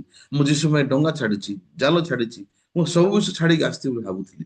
ମାତ୍ର ବର୍ତ୍ତମାନ ମୁଁ ଜାଣିପାରୁଛି ଏ ସମସ୍ତ ପରିତ୍ୟାଗ କରିବା ପଛରେ କୌଣସି ଲାଭ ନାହିଁ ମୋ ପାଇଁ। ମୋର ଆତ୍ମା ପାଇଁ ସବୁ ବିଷୟ ଭିତରେ କିଛି ଲାଭ ଆକା ନାହିଁ। କାହିଁକି ଏ ସମସ୍ତ ବିଷୟ ଯଦି କରିକି ଯଦି ମୁଁ ଆଜି ଯୀଶୁଙ୍କ ବାକ୍ୟକୁ ଶୁଣି ପାରିଲି ନାହିଁ ତାହେଲେ ସବୁ ବିଷୟ ଗୁଡାକର ଛାଡିବାର ଲାଭ କଣ ଅଛି? ସେ ସମୟରେ ବର୍ତ୍ତମାନ ଯୀଶୁଙ୍କର ବାକ୍ୟକୁ ସେ ସତ୍ୟ ଭାବରେ ସେ ଜ୍ଞାନ କରିପାରିଲା ଆଉ ତା ଭିତରେ ପ୍ରକୃତରେ ବିଶ୍ୱାସ ଷ୍ଟାର୍ଟ ହେଲା। ହଁ ବର୍ତ୍ତମାନ ମୁଁ ଭାବୁଛି ମୁଁ ଯୀଶୁଙ୍କ ପାଇଁ ଅନେକ ବିଷୟ କରୁଥିଲି କହିକି, କିନ୍ତୁ ପରମେଶ୍ୱର ମୋର ଜୀବନରେ କ୍ରମାଗତ ଭାବରେ କାମ କରିକି ଆସୁଛନ୍ତି। ପରମେଶ୍ୱର ଆମମାନଙ୍କୁ କୋଉ ଜାଗାରେ ପହଞ୍ଚିବାକୁ ଚାହୁଁଛନ୍ତି, ପ୍ରଭୁ ଆମକୁ କୋଉ ହୃଦୟ ଦେବାକୁ ଚାହୁଁଛନ୍ତି? ମୁଁ ଆପଣଙ୍କର କିଛି କରିପାରିବା ଲୋକ ବୋଲି ନା ମୁଁ ଆପଣଙ୍କର କିଛି କରିପାରିବା ଲୋକ ନାହିଁ ବୋଲି? ପରମେଶ୍ୱର କଣ ଶୁଣିବା ପାଇଁ ଚାହୁଁଛନ୍ତି, କଣ ବିଚାର କରିବା ପାଇଁ ଚାହୁଁଛନ୍ତି? ହଁ ଯେମିତି ମୁଁ ଶୁଣୁଛି ସେମିତି ବିଚାର କରୁଛି। ଆଜି ମଣ୍ଡଳୀ ଭିତରେ ଥିବା ପ୍ରତ୍ୟେକ ଆମର ସଦସ୍ୟ ଭାଇ ଭଉଣୀ ମାନେ ଆମେ ସମସ୍ତେ ଆମେ ଯେପରି ଶୁଣୁଛୁ ସେପରି ବିଚାର କରୁଛୁ କି? ଆମେ ଯେପରି ଭାବୁଛୁ ସେମିତି ବିଚାର କରୁଛୁ। ଆମେ ଯେମିତି ଦେଖାଯାଉଛି ଆମ ଦୃଷ୍ଟିରେ ସେମିତି ବିଚାର କରୁଛୁ। କିନ୍ତୁ କେତେ ଦୂର ଆମେ କହିପାରିବା ଯେ ମୁଁ ଯେପରି ଶୁଣୁଛି ମୁଁ ସେପରି ବିଚାର କରୁଛି? ମୁଁ ଯେତେବେଳେ ଦେଖୁଛି ମୋର ଜୀବନକୁ ସେ ପରମେଶ୍ୱର ମୋର ଜୀବନରେ ଅନେକ ବିଷୟ ଗୁଡାକ ଦେଇ ଦେଇ ଦେଇ ଆସୁଛନ୍ତି। ଅନେକ ବିଷୟକୁ ସମ୍ମୁଖୀନ କରି କରି ଆସୁଛନ୍ତି। ମୁଁ କେମିତି ପହଞ୍ଚିବି ସେ ଜାଗାକୁ ଯୋଉ ପଏଣ୍ଟରେ ମୁଁ କହିପାରିବି ମୁଁ କିଛି କରିପାରିବି ନା, ମୁଁ କିଛି କରିପାରିବା ଲୋକ ନାହିଁ ନିଜଠାରୁ। ମୁଁ ଧ୍ୱଂସ ହେଲେ କହିପାରିବି ସେମିତି ନା ମୁଁ ସକ୍ସେସ ହେଲେ କହିପାରିବି। ଯଦି ମୁଁ ସଫଳତା ପାଉଛି, ମୁଁ ଯଦି ମୋ ନିଷ୍ପତ୍ତିରେ ସକ୍ସେସ ହେଇଗଲି, ମୋର ପ୍ଲାନରେ ସକ୍ସେସ ହେଇଗଲି, ଯଦି ମୋର ନିଜ ଦ୍ୱାରା ମୁଁ ଯଦି ଯାହା ବି ଭାବୁଛି ମୁଁ ଯଦି ସଫଳତା ପାଇଲି ତାହେଲେ ମୁଁ କଣ କହିପାରିବି ମୁଁ ଆପଣଙ୍କର କିଛି କରିପାରିବା ଲୋକ ନାହିଁ କହିବି? କେମିତି କହିପାରିବି? ମୁଁ ମୋ ମୁଖରେ କୋଉ ସ୍ଥିତିରେ ସ୍ୱୀକାର କରିପାରିବି ପ୍ରକୃତରେ ମୁଁ କିଛି କରିପାରିବା ଲୋକ ନାହିଁ ବୋଲି କୋଉ ଜାଗାରେ ପହଞ୍ଚିଲେ ମୁଁ କହିପାରିବି? ଏବେ କାହିଁକି ଦ୍ୱିତୀୟ ପୁତ୍ର ମନେ ପକଉଛି ବାପାଙ୍କ ଘର ବିନା ମୋର ଜୀବନ ବର୍ତ୍ତମାନ ଶୂନ୍ୟ, ମରିଯିବା ସହିତ ସମାନ। ମୁଁ ଭୋକରେ ମରୁଛି କହିବି। କାରଣ ବର୍ତ୍ତମାନ ତାର ହୃଦୟ ଭିତରେ ମୃତ୍ୟୁକୁ ଆଉ ଭୋକକୁ ସାମ୍ନା କରୁଛି। ଏବେ ପରମେଶ୍ୱର ଆମମାନଙ୍କୁ କହିବାକୁ ଚାହୁଁଛନ୍ତି ମୁଁ ଚାହୁଁଛି ତମର ମୁଖରେ ତମର ହୃଦୟ ଭିତରେ ସ୍ୱୀକାର କର ତମେ ମଧ୍ୟ ତମ ପାଇଁ କିଛି କରିପାରିବ ନାହିଁ। କିନ୍ତୁ ମଣିଷ ଯେଉଁ ସମୟରେ ଆବିଷ୍କାର କରିବ, ମଣିଷ ଯେଉଁ ସମୟରେ ଆମେ ଯେଉଁ ଜାଣିପାରିବା ଯେ ଆପଣ ମୁଁ କିଛି କରିପାରିବି ନାହିଁ, ସେଇଟା ହଉଛି ଷ୍ଟାର୍ଟିଂ ପଏଣ୍ଟ। ପ୍ରଭୁ ଆମ ପାଇଁ ଅନେକ ବିଷୟ କରିବାର ଦୁନିଆକୁ ଆମେ ଦେଖିପାରିବା। ଆମେ ପରମେଶ୍ୱର ମୋ ପାଇଁ ଅନେକ ବିଷୟ କରିବାର ଦୁନିଆକୁ ଆମେ ଦେଖିପାରିବା। ହତାଶ ନିରାଶ ହେବା ଉଚିତ ନାହିଁ ଯୋଉ ସ୍ଥିତିରେ କି ଆମେ ନିଜକୁ ପାଉଛୁ ଆମେ କିଛି କରିପାରିବା ଲୋକ ନାହିଁ। ଏ ଦୁନିଆରେ ଏ ଜଗତର ମାପଦଣ୍ଡ ଅନୁସାରେ ଯୋଉ ଲୋକ କିଛି କରିପାରୁନାହିଁ ସେ ଲୋକର ସର୍ତ୍ତ ହତାଶ ହେବା ପାଇଁ। କିନ୍ତୁ ଆମେ ପରମେଶ୍ୱରଙ୍କର ଦୁନିଆରେ ବଞ୍ଚୁଛୁ ଆଉ ପ୍ରଭୁ ଖୁସି ଅଛନ୍ତି। ପ୍ରଭୁ ଆମମାନଙ୍କୁ ସେ ଦୁନିଆକୁ ନେବା ପାଇଁ, ପରମେଶ୍ୱର ସେ ବିଷୟକୁ ଦେଖେଇବା ପାଇଁ ଯେ ଆମେ ମଧ୍ୟ ଆମ ଜୀବନରେ କିଛି କରିପାରିବା ଲୋକ ନାହିଁ। ଆଉ ସେଇ ଲୋକ ହିଁ ପରମେଶ୍ୱରଙ୍କର ସାହାଯ୍ୟ ଈଶ୍ୱର ତା ପାଇଁ ଅନେକ ବିଷୟ କରିବା ପାଇଁ ସେ ଦୁନିଆକୁ ସେ ଦେଖିପାରିବେ। କାହିଁକି ବାଇବଲରେ ଲେଖା ହେଇଛି ଜାଗାରେ ଯେ ପିତର କହୁଛନ୍ତି ମୁଁ ସବୁ ଛାଡିକି ଆସିଲି ଆଉ କଣ ପାଇବି? କଣ ପାଇବ ସେ? ଯୀଶୁକୁ ପାଇଲା ପରେ ଆଉ କଣ ପାଇବା ବିଷୟ ଅଛି କି? ଯୀଶୁଙ୍କ ଠାରୁ ଆହୁରି ଅଧିକ ମୂଲ୍ୟାୟନ ବିଷୟ ଅଛି କି? ହଁ, ଏ ଯୁବକ ଯେମିତି କହୁଛି ବର୍ତ୍ତମାନ, ହୁଁ, ଯୁବକଟି ଦୁଃଖିତ ହେଲା ଲେଖା ହେଇଛି 22 ପଦରେ, ମାଥି 19। କିନ୍ତୁ ଏ କଥା ଶୁଣି ଯୁବକଟି ଦୁଃଖିତ ହେଇଗଲା, ଚାଲିଗଲା। କୋଉ କଥା ଶୁଣିଲା ସେ? 21 ପଦର କଥା। 21 ପଦରେ ଯୀଶୁ କଣ କହୁଛନ୍ତି ଦେଖନ୍ତୁ। ଯୀଶୁ ତାଙ୍କୁ କହିଲେ, ଯଦି ତୁମେ ସିଦ୍ଧ ହେବାକୁ ଇଚ୍ଛା କର, ତେବେ ଯାଇ ଆପଣର ସର୍ବସ୍ୱ ବିକ୍ରୟ କରି ଦରିଦ୍ର ମାନଙ୍କୁ ଦାନ କର, ଆଉ ତମେ ସ୍ୱର୍ଗରେ ଧନ ପାଇବ, ପୁଣି ଆସି ମୋର ଅନୁଗାମୀ କର। ହଁ, ବର୍ତ୍ତମାନ ତାର ଯୋଉ ଧନ ଅଛି ପୃଥିବୀରେ, ସେ ଧନକୁ ସେ ବିକ୍ରି କରିବା ପାଇଁ ଯୀଶୁ ତାକୁ ରେକମେଣ୍ଡ କରୁଛନ୍ତି। ଯଦି ଜଗତର ସେ ଧନ ତା ପାଖରେ ଯୋଉ ଅଛି, ସେ ଧନକୁ ଯଦି ସେ ବିକ୍ରି କରି ଦରିଦ୍ରଙ୍କୁ ଦେଇଦେବ, ତାହେଲେ ସ୍ୱର୍ଗରେ ଧନ ତା ପାଇଁ ରଖା ହେଇଛି, ଲେଖା ହେଇଛି। ସ୍ୱର୍ଗର ଧନକୁ ସେ ପାଇବ। ଏଇ ଜାଗାରେ ଆମେ ଦି ପ୍ରକାର ଧନକୁ ଦେଖୁଛୁ। ଗୋଟେ ଧନ ଯାହାକି ଏଇ ଯୁବକ ପାଖରେ ଅଛି, ଆଉ ଗୋଟେ ଧନ ଯାହାକି ପରମେଶ୍ୱର ତାକୁ ସ୍ୱର୍ଗରେ ତାକୁ ଦେବେ। କିନ୍ତୁ ଯୁବକ ଏଇଟା ଶୁଣିକି ଦୁଃଖିତ ହେଲା, ଲେଖା ହେଇଛି। କାହିଁକି? କି ପ୍ରକାର ଦୁଃଖ ଏଇଟା? ଏଟା ପ୍ରକୃତରେ ଦୁଃଖୀ ହେବାର ବିଷୟ। ସ୍ୱର୍ଗକୁ କେମିତି ଯିବି ବୋଲି ପଚାରୁଛି ଏ ଲୋକ। ଆଜି ସୁଦ୍ଧା କହୁଛନ୍ତି ସ୍ୱର୍ଗକୁ ଯିବାର ରାସ୍ତା ଏଇଟା। ଶୁଣିକି କଣ ପାଇଁ ସେ ଦୁଃଖୀ ହଉଛି? ତାର ଦୁଃଖ ହେବାର ମାପଦଣ୍ଡ କଣ? ସେ କଣ ପ୍ରକୃତିରେ ସ୍ୱର୍ଗକୁ ପାଇଲା ନାହିଁ? ସ୍ୱର୍ଗକୁ ମୁଁ ଯାଇପାରିବି ନାହିଁ, ସେଥିପାଇଁ ଦୁଃଖୀ ହଉଛି? ସେ ଧନକୁ ଛାଡିବା ପାଇଁ ଯଦି କହୁଛନ୍ତି, ସେ କାରଣ ଯୋଗୁଁ ଦୁଃଖିତ ହଉଛି ସେ। ମନରେ ଭିତରେ ଆମେ ଯୋଉ ବଞ୍ଚୁଛୁ, କୋଉ ବିଷୟ ଆମକୁ ବେଶୀ ବାଧା ଦଉଛି? କୋଉ ବିଷୟ ଆମକୁ ବେଶୀ ଦୁଃଖ ଦେଲା ପରେ ଲାଗୁଛି? କୋଉ ବିଷୟ ଆମକୁ ବେଶୀ ଗୁଡେ କଷ୍ଟ ଦେଲା ପରେ ଲାଗୁଛି? ଯୋଉ ବିଷୟ ମୋର ଧାର୍ମିକତାକୁ ସ୍ପର୍ଶ କରାଯାଉଛି, ମୋର ଧାର୍ମିକତା ଯାହାକି ମୋ ପାଇଁ ଧନ ସଦୃଶ, ତାକୁ ଯେତେବେଳକୁ ଆଘାତ କରାଯାଉଛି, ସେ ସମୟରେ ମତେ କଷ୍ଟ ଲାଗୁଛି। କିନ୍ତୁ ଈଶ୍ୱରଙ୍କ ଧାର୍ମିକତା ଆରେ ମୋର ଧାର୍ମିକତା ଭିତରେ କେତେ ଫରକ ଅଛି? ମୋର ଧାର୍ମିକତାରେ ମୁଁ କଣ କରିପାରିବି? ମୋର ଧାର୍ମିକତାରେ ମୁଁ କିଛି କରିପାରିବିନି। ମୋର ଧାର୍ମିକତାରେ ମୁଁ କେବଳ ଉଚ୍ଚ ହୃଦୟ, ଦାମ୍ଭିକ, ମୋ ନିଜକୁ ଠିକ ଭାବିବା ବିଷୟ, ଏଇଟା ଦ୍ଵାରା ହିଁ ବଞ୍ଚି। କାହିଁକି ଯୀଶୁ କହୁଛନ୍ତି ଆଗରେ ଧନକୁ ଛାଡେ କହି? କାରଣ ଏ ଧନ ତା ପାଇଁ ସବୁଠାରୁ ମୂଲ୍ୟବାନ ତାର ଚିନ୍ତାରେ। ସେଥିପାଇଁ ବର୍ତ୍ତମାନ ସେ ଦୁଃଖିତ ହେଇକି, କି ପ୍ରକାର ଦୁଃଖ ଏଇଟା? ଧନ ନ ଛାଡିବା ପାଇଁ ଦୁଃଖ ଏଇଟା। ହଁ, ମୁଁ ଧନ ଯେପରି ଛାଡିବି ନାହିଁ, ସେଥିପାଇଁ ସେ ଦୁଃଖ କରୁଛି। କିନ୍ତୁ ବାସ୍ତବିକ ଭାବରେ ଦେଖିବା ଯାକ, ସତରେ ତାର ଧନକୁ ଯେ ଛାଡିବାଟା ଯୀଶୁ ତାକୁ କଣ ପାଇଁ କହିଲେ? ଆଜି ତା ସାମ୍ନାରେ ଦିଟା ବିଷୟ ଅଛି, ଯୀଶୁ ଅଛନ୍ତି ଆଉ ଧନ ଅଛି ତାର। ଆଜି ମଣିଷ ସାମ୍ନାରେ କଣ ଅଛି? ଆମେ ଅନେକ ସମୟରେ ବାକ୍ୟ ଦେଖିଛୁ। ରୋମୀୟ 10 ପର୍ବ ଯଦି ଖୋଲିବା ଟିକେ,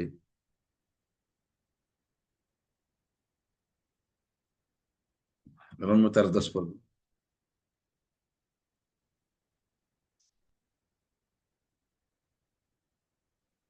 ବାକ୍ୟ ଜାଣିଛନ୍ତି ଆପଣ? ଜଣେ କିଏ ହେଲେ 10 ପର୍ବର 2 ପଦ ପଢନ୍ତୁ ଟିକେ।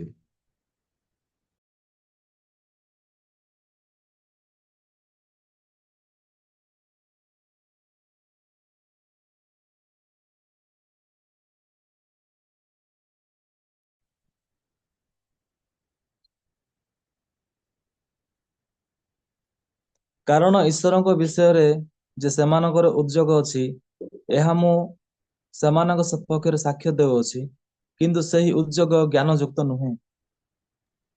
କଣ ଲେଖା ହେଇଛି ଏ ଜାଗାରେ? ସରି ସରି, ନାଇଁ ନାଇଁ, ସରି ସରି ସରି, 3 ପଦ ପଢ ସଞ୍ଜୀବ, 3 ପଦ।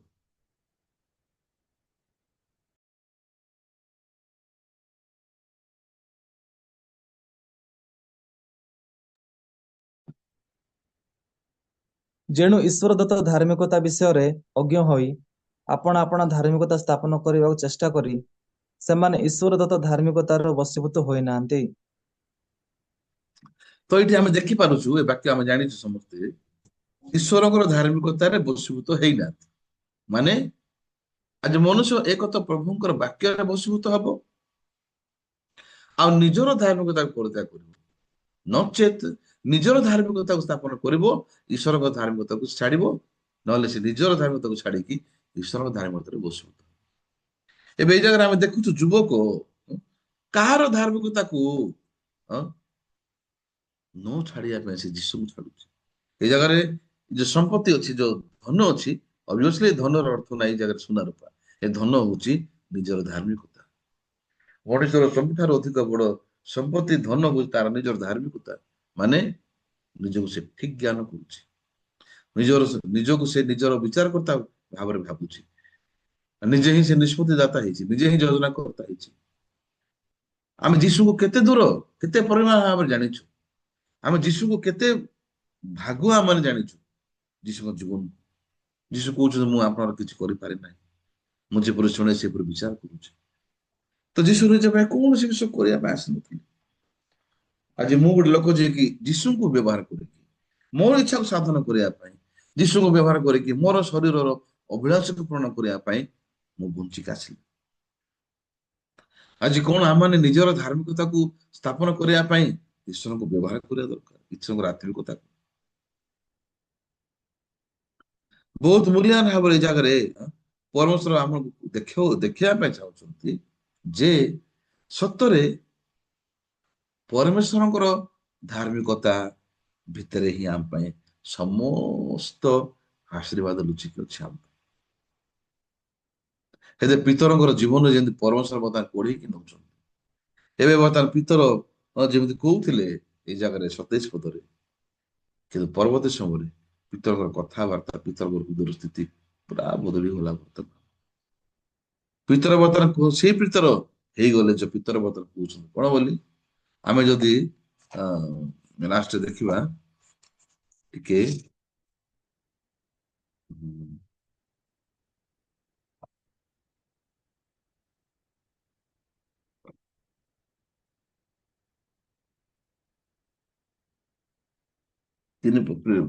3 ପର୍ବ, ପ୍ରେରିତ ପୁସ୍ତକ, ପ୍ରେରିତ 3 ପର୍ବ। ହଁ।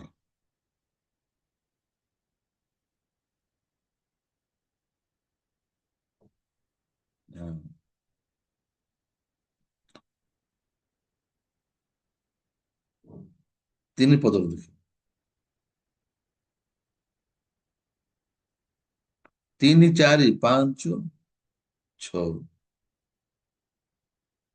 7 ଜଣେ କିଲେ ପଢନ୍ତୁ। ପ୍ରେରିତ 3 ପର୍ବର 3, 4, 5, 6, 7 ପଢିବେ କି?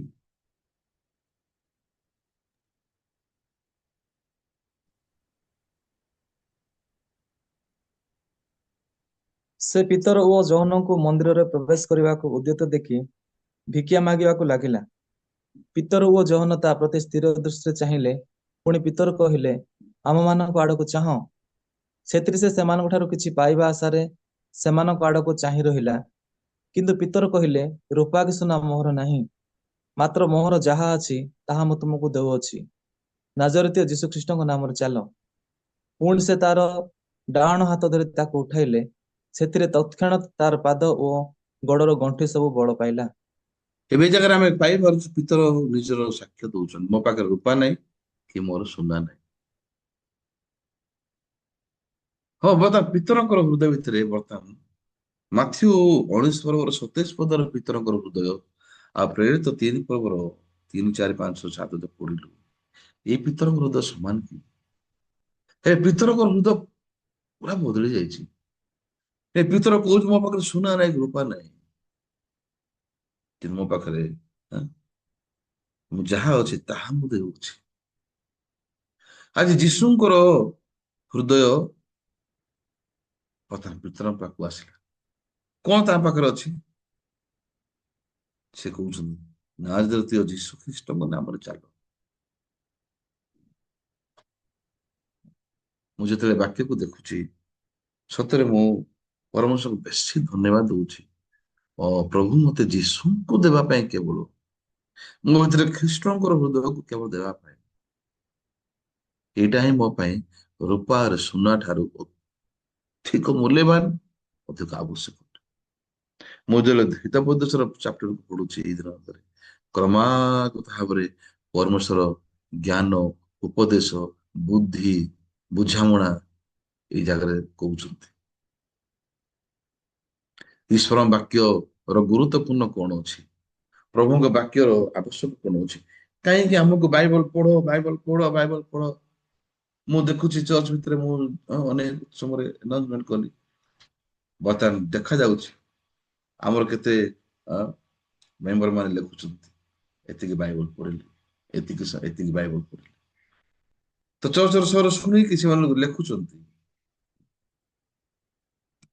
ଦେନ୍ ପରମେଶ୍ୱରଙ୍କର ଶୁଣିବାଟା ସେତିକି ଯଦି ମୁଁ ଶୁଣିଲି ପ୍ରଭୁ ଖୁସି ହେବେ ନା ନାଇଁ? କିନ୍ତୁ ବିପରୀତ ଭାବରେ ଯଦି ମୁଁ ଶୁଣିକି ମୁଁ କରୁନାହିଁ, ତାର ଅର୍ଥ କଣ? ଯଦି ମୁଁ ଶୁଣିକି ଯଦି କିଛି କରୁନାହିଁ, ତାହେଲେ ପରମେଶ୍ୱର କେମିତି ଖୁସି ହେବେ? ପାଷ୍ଟର ସେଦିନ କହୁଥିଲେ କଣ ବୋଲି, ଯେ we should protect our heart even with the small things also. ଛୋଟ ବିଷୟରେ ମଧ୍ୟ ଆମେ ଆମର ହୃଦୟକୁ ସୁରକ୍ଷିତ କରିବା ଦରକାର। ତ ଯୀଶୁ ଗୁରୁତ୍ୱପୂର୍ଣ୍ଣ ଭାବରେ କହୁଛନ୍ତି ଯେ ମୁଁ ଯେମିତି ଶୁଣୁଛି ସେମିତି ବିଚାର କରୁଛି। କେତେ ଇମ୍ପୋର୍ଟାଣ୍ଟ ବୋଲି ତ କହୁଛନ୍ତି ନା, ମୁଁ ଆପଣଙ୍କର କିଛି କରିପାରେ ନାହିଁ, ଏଟା କେତେ ଇମ୍ପୋର୍ଟାଣ୍ଟ ଆତ୍ମିକ ଜୀବନ ପାଇଁ, ସେଥିପାଇଁ ସେ କହୁଛନ୍ତି ନା। ମୁଁ ମୋର କିଛି ମଧ୍ୟ ଇଚ୍ଛା ସାଧନ ନ କରି ପ୍ରଭୁଙ୍କର ଇଚ୍ଛା ସାଧନ କରିବା ପାଇଁ ଆସିଅଛି, ଏଟା କେତେ ଗୁରୁତ୍ୱପୂର୍ଣ୍ଣ, ସେଥିପାଇଁ ସେ କହୁଛନ୍ତି ନା।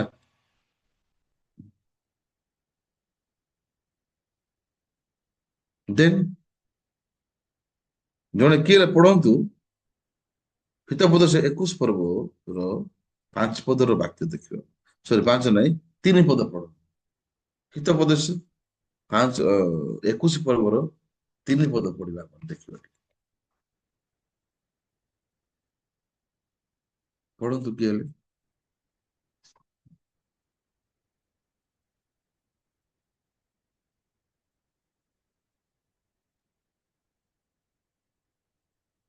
କଣ ଲେଖା ହେଇଛି?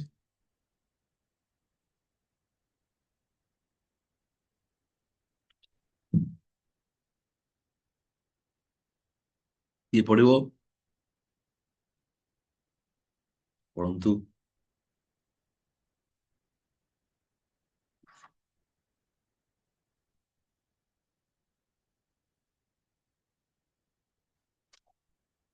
ଅନମ୍ୟୁଟ ହଉନାହିଁ ନା କଣ?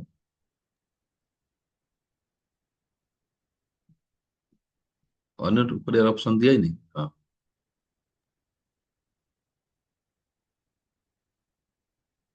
ଠିକ ବଳିଦାନ ଅଛି। ଆମେ ଅପେକ୍ଷା ପଢ ପଢ। ବଳିଦାନ ଅପେକ୍ଷା ନ୍ୟାୟ ଓ ସୁବିଚାର ସଦାପ୍ରଭୁଙ୍କର ଅଧିକ ଗ୍ରାହ୍ୟ। ଗ୍ରାହ୍ୟ ଲେଖା ହେଇଛି ନା ଅଧିକ ଲେଖା ହେଇଛି? ଅଧିକ ଗ୍ରାହ୍ୟ ନା? ହୁଁ? ତ ଓଡ଼ିଆ ଇଂଲିଶ ଲେଖା ହେଇଛି, to do righteousness and justice is more acceptable to the Lord than sacrifice. ତ ବଳିଦାନ ଅପେକ୍ଷା ନ୍ୟାୟ ଓ ସୁବିଚାର ସଦାପ୍ରଭୁ ଅଧିକ ଗ୍ରାହ୍ୟ। ସେତେ ଯୀଶୁ ମଧ୍ୟ କହୁଛନ୍ତି ଯେ ମୁଁ ଯେପରି ଶୁଣେ ସେପରି କହେ, ମୁଁ ଆପଣଙ୍କର କିଛି କରିପାରେ ନାହିଁ। ଯଦି ଆମେ ଶୁଣିବାର ଷ୍ଟେଜ, ଯଦି ଶୁଣିବାର ମାତ୍ରା ଯଦି ଆମର ବୃଦ୍ଧି ପାଇବ, ପ୍ରଭୁ ଆମକୁ ଅଧିକ ଗ୍ରାହ୍ୟ ହେବା, ଅଧିକ ପ୍ରଭୁ ଖୁସି ହେବେ। ଆମେ ଯଦି ଆମମାନେ ଆପଣାର କିଛି କରିପାରିବା ଲୋକ ନାଇଁ ର ଜୀବନକୁ ଯଦି ଆମମାନେ ପାଇବା, ସତରେ ମୁଁ କିଛି କରିପାରିବା ଲୋକ ନାହିଁ, ମୁଁ କିଛି କରିପାରିବିନି ମୋ ପାଇଁ, ଏଟା କିଛି ହତାଶ ହେବାର କଣ୍ଡିସନ ସର୍ତ୍ତ ନାହିଁ, ଏଟା ଗୋଟେ ଦୁଃଖୀ ହେବାର ସର୍ତ୍ତ ନାହିଁ। ଏଇଟା ହଉଛି ଗୋଟେ ସର୍ତ୍ତ ପରମେଶ୍ୱର ପାଇଁ, ପରମେଶ୍ୱର ମୋ ପାଇଁ କରିବେ। ମୋର ଇଚ୍ଛାକୁ ସଫଳ ନ କରିକି ଯଦି ମୁଁ ପରମେଶ୍ୱରଙ୍କର ଇଚ୍ଛା ସଫଳ ଯଦି କରିବି, କାହା ଦ୍ଵାରା? ମୋ ଦ୍ଵାରା ଈଶ୍ୱରଙ୍କର ହୃଦୟ ଦ୍ଵାରା, ଈଶ୍ୱରଙ୍କର ବାକ୍ୟ ଦ୍ଵାରା। ହେଲେ ପ୍ରଭୁଙ୍କର ଅଧିକ ଗ୍ରାହ୍ୟ କଣ? ବଳିଦାନ ନାହିଁ, ଦେନ୍ ସାକ୍ରିଫାଇସ୍, ରାଇଚିୟସନେସ୍, ଈଶ୍ୱରଙ୍କ ଧାର୍ମିକତା, ନ୍ୟାୟ, ବଳିଦାନ ଅପେକ୍ଷା ଅଧିକ ଈଶ୍ୱରକୁ। ତ ମନରେ ଭିତରେ ଯେତେବେଳେ ବଞ୍ଚୁଛୁ ଆମେ, ସାଧାରଣତଃ ଭାବରେ ଆମେ ନିଜେ ନିଜେ ବିଚାରକର୍ତ୍ତା ହେବା ପାଇଁ ଚାହୁଁଛୁ, ନିଜେ ନିଜେ ନିଷ୍ପତ୍ତିଦାତା ହେବାକୁ ଚାହୁଁଛୁ। ଆମେ ସମସ୍ତ ବିଷୟ ଜାଣିଛୁ, ଆମେ ସବୁ କରିପାରିବୁ, ଯୋଉ ସ୍ଥିତିରେ କି ଆମ ହୃଦୟରେ ଆମେ ମୂର୍ଖ ଭାବରେ ବଞ୍ଚିବା ପାଇଁ ବାଧ୍ୟ ହେବୁ। ସେଥିରେ ଚର୍ଚ୍ଚରେ ଆମେ ଏଇ ବିଷୟକୁ ଯଦି ଫୋକସ କରିବାଟା, ପରମେଶ୍ୱରଙ୍କର ବିଚାର କରିବା ବ୍ୟକ୍ତି, ପରମେଶ୍ୱରଙ୍କର ଶୁଣିକି ସେ ବିଚାର କରିବା ବ୍ୟକ୍ତି, ଈଶ୍ୱର ଯାହା ମଧ୍ୟ ଆମକୁ ଶୁଣଉଛନ୍ତି ତାହା ଯଦି ଶୁଣିକି ଆମେ କହୁଛୁ, ଲୋକମାନଙ୍କ ପାଇଁ ତାହା ଆଶା, ଖୁସି, ଆନନ୍ଦ ହେଇପାରେ। ଈଶ୍ୱର ଯାହା କହୁଛନ୍ତି ଆମକୁ ଶୁଣିକି ଯଦି ଆମେ ବିଚାର କରୁଛୁ, ତାହା କେବଳ ମଣିଷ ଆଡକୁ କ୍ରୋଧ, ଅଭିଯୋଗ ସେଇ ବିଚାର କରିପାରିବନି। କିନ୍ତୁ ବିପରୀତ ଭାବରେ ଈଶ୍ୱରଙ୍କର ଗୌରବ ନିମନ୍ତେ, ପ୍ରଶଂସା ନିମନ୍ତେ ଆମେ ଈଶ୍ୱରଙ୍କ ବାକ୍ୟ କହିକି ଆମେ ବଞ୍ଚିପାରିବୁ। ତ ଆଜି ଆମର ମାସରିପଡାରେ ଗୋଟେ ଦିନ ବାଇବଲ ସେମିନାର ଅଛି। ଯିଏ ମଧ୍ୟ ଯିବା ପାଇଁ ଚାହୁଁଛନ୍ତି ଆପଣ ଯାଇପାରିବେ। ଆଉ ଯେମିତି ଈଶ୍ୱରଙ୍କର କାର୍ଯ୍ୟ ସେଠି ହବ, ଅନେକ ଲୋକ ଯେପରି ନୂଆ ଲୋକମାନେ ସୁସମାଚାର ଶୁଣିକି ବର୍ତ୍ତମାନ ପାଇବେ, ସେଥିପାଇଁ ଆପଣମାନେ ପ୍ରାର୍ଥନା କରିଦିଅନ୍ତୁ। ଆଉ ଦୁଃଖର ବିଷୟ, ଭାଇ ଭଉଣୀ ମାନେ ବାକ୍ୟ ଶୁଣି ପାରୁନାହାନ୍ତି। ଏଠି ନିର୍ଦ୍ଦିଷ୍ଟ ଲୋକମାନେ ଭାଇ ଭଉଣୀ ଜଏନ କରୁଛନ୍ତି, ବାକି ସମସ୍ତେ ଆପଣମାନେ ବାକ୍ୟ ଠାରୁ ଏତିକି ଦୂରକୁ ଯାଇଛନ୍ତି। ସକାଳେ ଉଠିକି ବାକ୍ୟ ଶୁଣିବାଟା ହଉଛି ଆମର କର୍ତ୍ତବ୍ୟ ନାହିଁ, ଏଇଟା ହଉଛି ଆମର ଲାଇଫ। କିନ୍ତୁ ମାସ ମୋ ଏଠୁକୁ ଜିଓ ଦିଗରେ ଚର୍ଚ୍ଚକୁ ଆଇଲା ପରେ ଅଲମୋଷ୍ଟ 6 ମାସ ପରେ ହେଇଗଲାଣି। କିନ୍ତୁ ଜୁମ୍ ଦେଖିଲେ ଏତେ ଭାଇ ଭଉଣୀ ଅଛନ୍ତି, ସମସ୍ତଙ୍କ ପାଖରେ ସ୍ମାର୍ଟଫୋନ ଅଛି, ବଟ୍ ସେମାନେ ବାକ୍ୟ ଶୁଣି ପାରୁନାହାନ୍ତି। କାହିଁକି? ତେଣୁକରି ମୁଁ କିଛି କହିବିନି, କିନ୍ତୁ ଆପଣ ନିଜେ ସବୁ ଚିନ୍ତା କରନ୍ତୁ, ଆଉ ପାଖରେ ଥିବା ଲୋକମାନଙ୍କୁ କୁହନ୍ତୁ, ଯେମିତି ଈଶ୍ୱରଙ୍କ ବାକ୍ୟ ଶୁଣିପାରିବେ। ଯେତେ ଅଧିକ ଆମେ ପ୍ରଭୁଙ୍କ ବାକ୍ୟରେ ବଞ୍ଚିବା, ବା ପ୍ରଭୁଙ୍କ ବାକ୍ୟ ଆମ ହୃଦୟ ଭିତରେ ଆମକୁ ଚାଳିତ କରିବ, ଆମକୁ ବଞ୍ଚେଇବ, ସେତେ ଅଧିକ ଆମେ ଆତ୍ମିକ ଚେତାକୁ ମଧ୍ୟ ଆମେ ପାଇକି ବଞ୍ଚିବ। ଆଜି ଆଜି 15 ବର୍ଷ ପୂର୍ବରୁ, 16 ବର୍ଷ ପୂର୍ବରୁ ମୁଁ ଯୋଉ ବିଷୟ ଗୁଡାକ ଧରିଥିଲି ମୋର ହୃଦୟରେ, ଆଉ ତାହାକୁ ମୁଁ ଆତ୍ମିକତା ବୋଲି ଭାବୁଥିଲି। ଆଜି ଚର୍ଚ୍ଚରେ ଅନେକ ଲୋକମାନେ ସେଇ ଯାକ ଧରିକି ଭାବୁଛନ୍ତି ମୁଁ ଆତ୍ମିକ କାମ କରୁଛି, କିନ୍ତୁ ପରବର୍ତ୍ତୀ ସମୟରେ ସେମାନେ ଜାଣିବେ ଯେ କେତେ ଏଇଟା ଠକାମୀ ବିଷୟ। ଆମେ ଆମଠାରୁ କିଛି କରିପାରିବା ଲୋକ ନାହିଁ, କି ଆମଠାରୁ ନିଜର ଅନୁସାରେ କିଛି ଚିନ୍ତା କରିକି କରିବାଟା, କି ଯାହା ବି ଆମେ ଯୋଜନା କରି କରିବାଟା, ମଣ୍ଡଳୀ ସହିତ ଆମେ ସଂଯୁକ୍ତ ହେଇକି ପରମେଶ୍ୱରଙ୍କର ହୃଦୟ ଅନୁସାରେ, ପ୍ରଭୁର ଇଚ୍ଛା ଅନୁସାରେ କରିବା ଆବଶ୍ୟକ। ମୁଁ ଗତ ଦିନ ଆଗରେ ଗୋଟେ ୟୁଥ ମୋ ପାଖକୁ ଆସିକି ତାର ହୃଦୟକୁ ମୋତେ ସେୟାର କରିଥିଲା, ଆଉ ତାକୁ ମୁଁ କହିଥିଲି ତୁ ପ୍ରଭୁଙ୍କ ବାକ୍ୟ ଶୁଣେ, ପ୍ରତ୍ୟେକ ସମାଧାନ ପ୍ରଭୁ ବାକ୍ୟରେ ଅଛି। ଗତକାଲି ମଧ୍ୟ ଗୋଟେ ଭଉଣୀ, ଓଡ଼ିଶା ଚର୍ଚ୍ଚର ଅନ୍ୟ ଷ୍ଟେଟର ଭଉଣୀ, ମତେ 3 ଦିନ ହେଲାଣି ସେ ମତେ ଫୋନ କରୁଥିଲେ ତାଙ୍କର ସମସ୍ୟା ପାଇଁ। ତ ସେ ଗୋଟେ ମ୍ୟାରିଡ ଭଉଣୀ, କିନ୍ତୁ ତାଙ୍କ ପାଖରେ ବହୁତ କଷ୍ଟ ଅଛି ତାଙ୍କ family। ମୁଁ ତାଙ୍କୁ ଗତକାଲି ଫେଲୋସିପ କରିବା ପାଇଁ ସମୟ ରଖିଥିଲି, ତାଙ୍କ ହୃଦୟରେ ମଧ୍ୟ ବାକ୍ୟ ଶୁଣିକି ଫେଲୋସିପ କରିକି ମଧ୍ୟ ବହୁତ ମୁକ୍ତ ହେଇଗଲେ। ତ ମୁଁ ଗୋଟେ ଲୋକ ନାହିଁ ଯେ କି କିଛି କରିପାରିବା ଲୋକ, କିନ୍ତୁ ଏତିକି ମୁଁ କହିବି, ମଣ୍ଡଳୀ ଭିତରେ ପ୍ରଭୁ ଯାହା କହୁଛନ୍ତି କହିବା ପାଇଁ, ତାହା କହିବାଟା ହଉଛି ସେବା କାମ। ମୁଁ କଣ କହୁଛି, ମୁଁ କଣ ଭାବୁଛି, ମୁଁ କୋଉଟା କାଲକୁଲେସନ କରୁଛି, ତାର କିଛି ଲାଭ ନାହିଁ, ତାର କୌଣସି ମୂଲ୍ୟ ନାହିଁ, କି କୌଣସି ଭ୍ୟାଲ୍ୟୁ ନାହିଁ।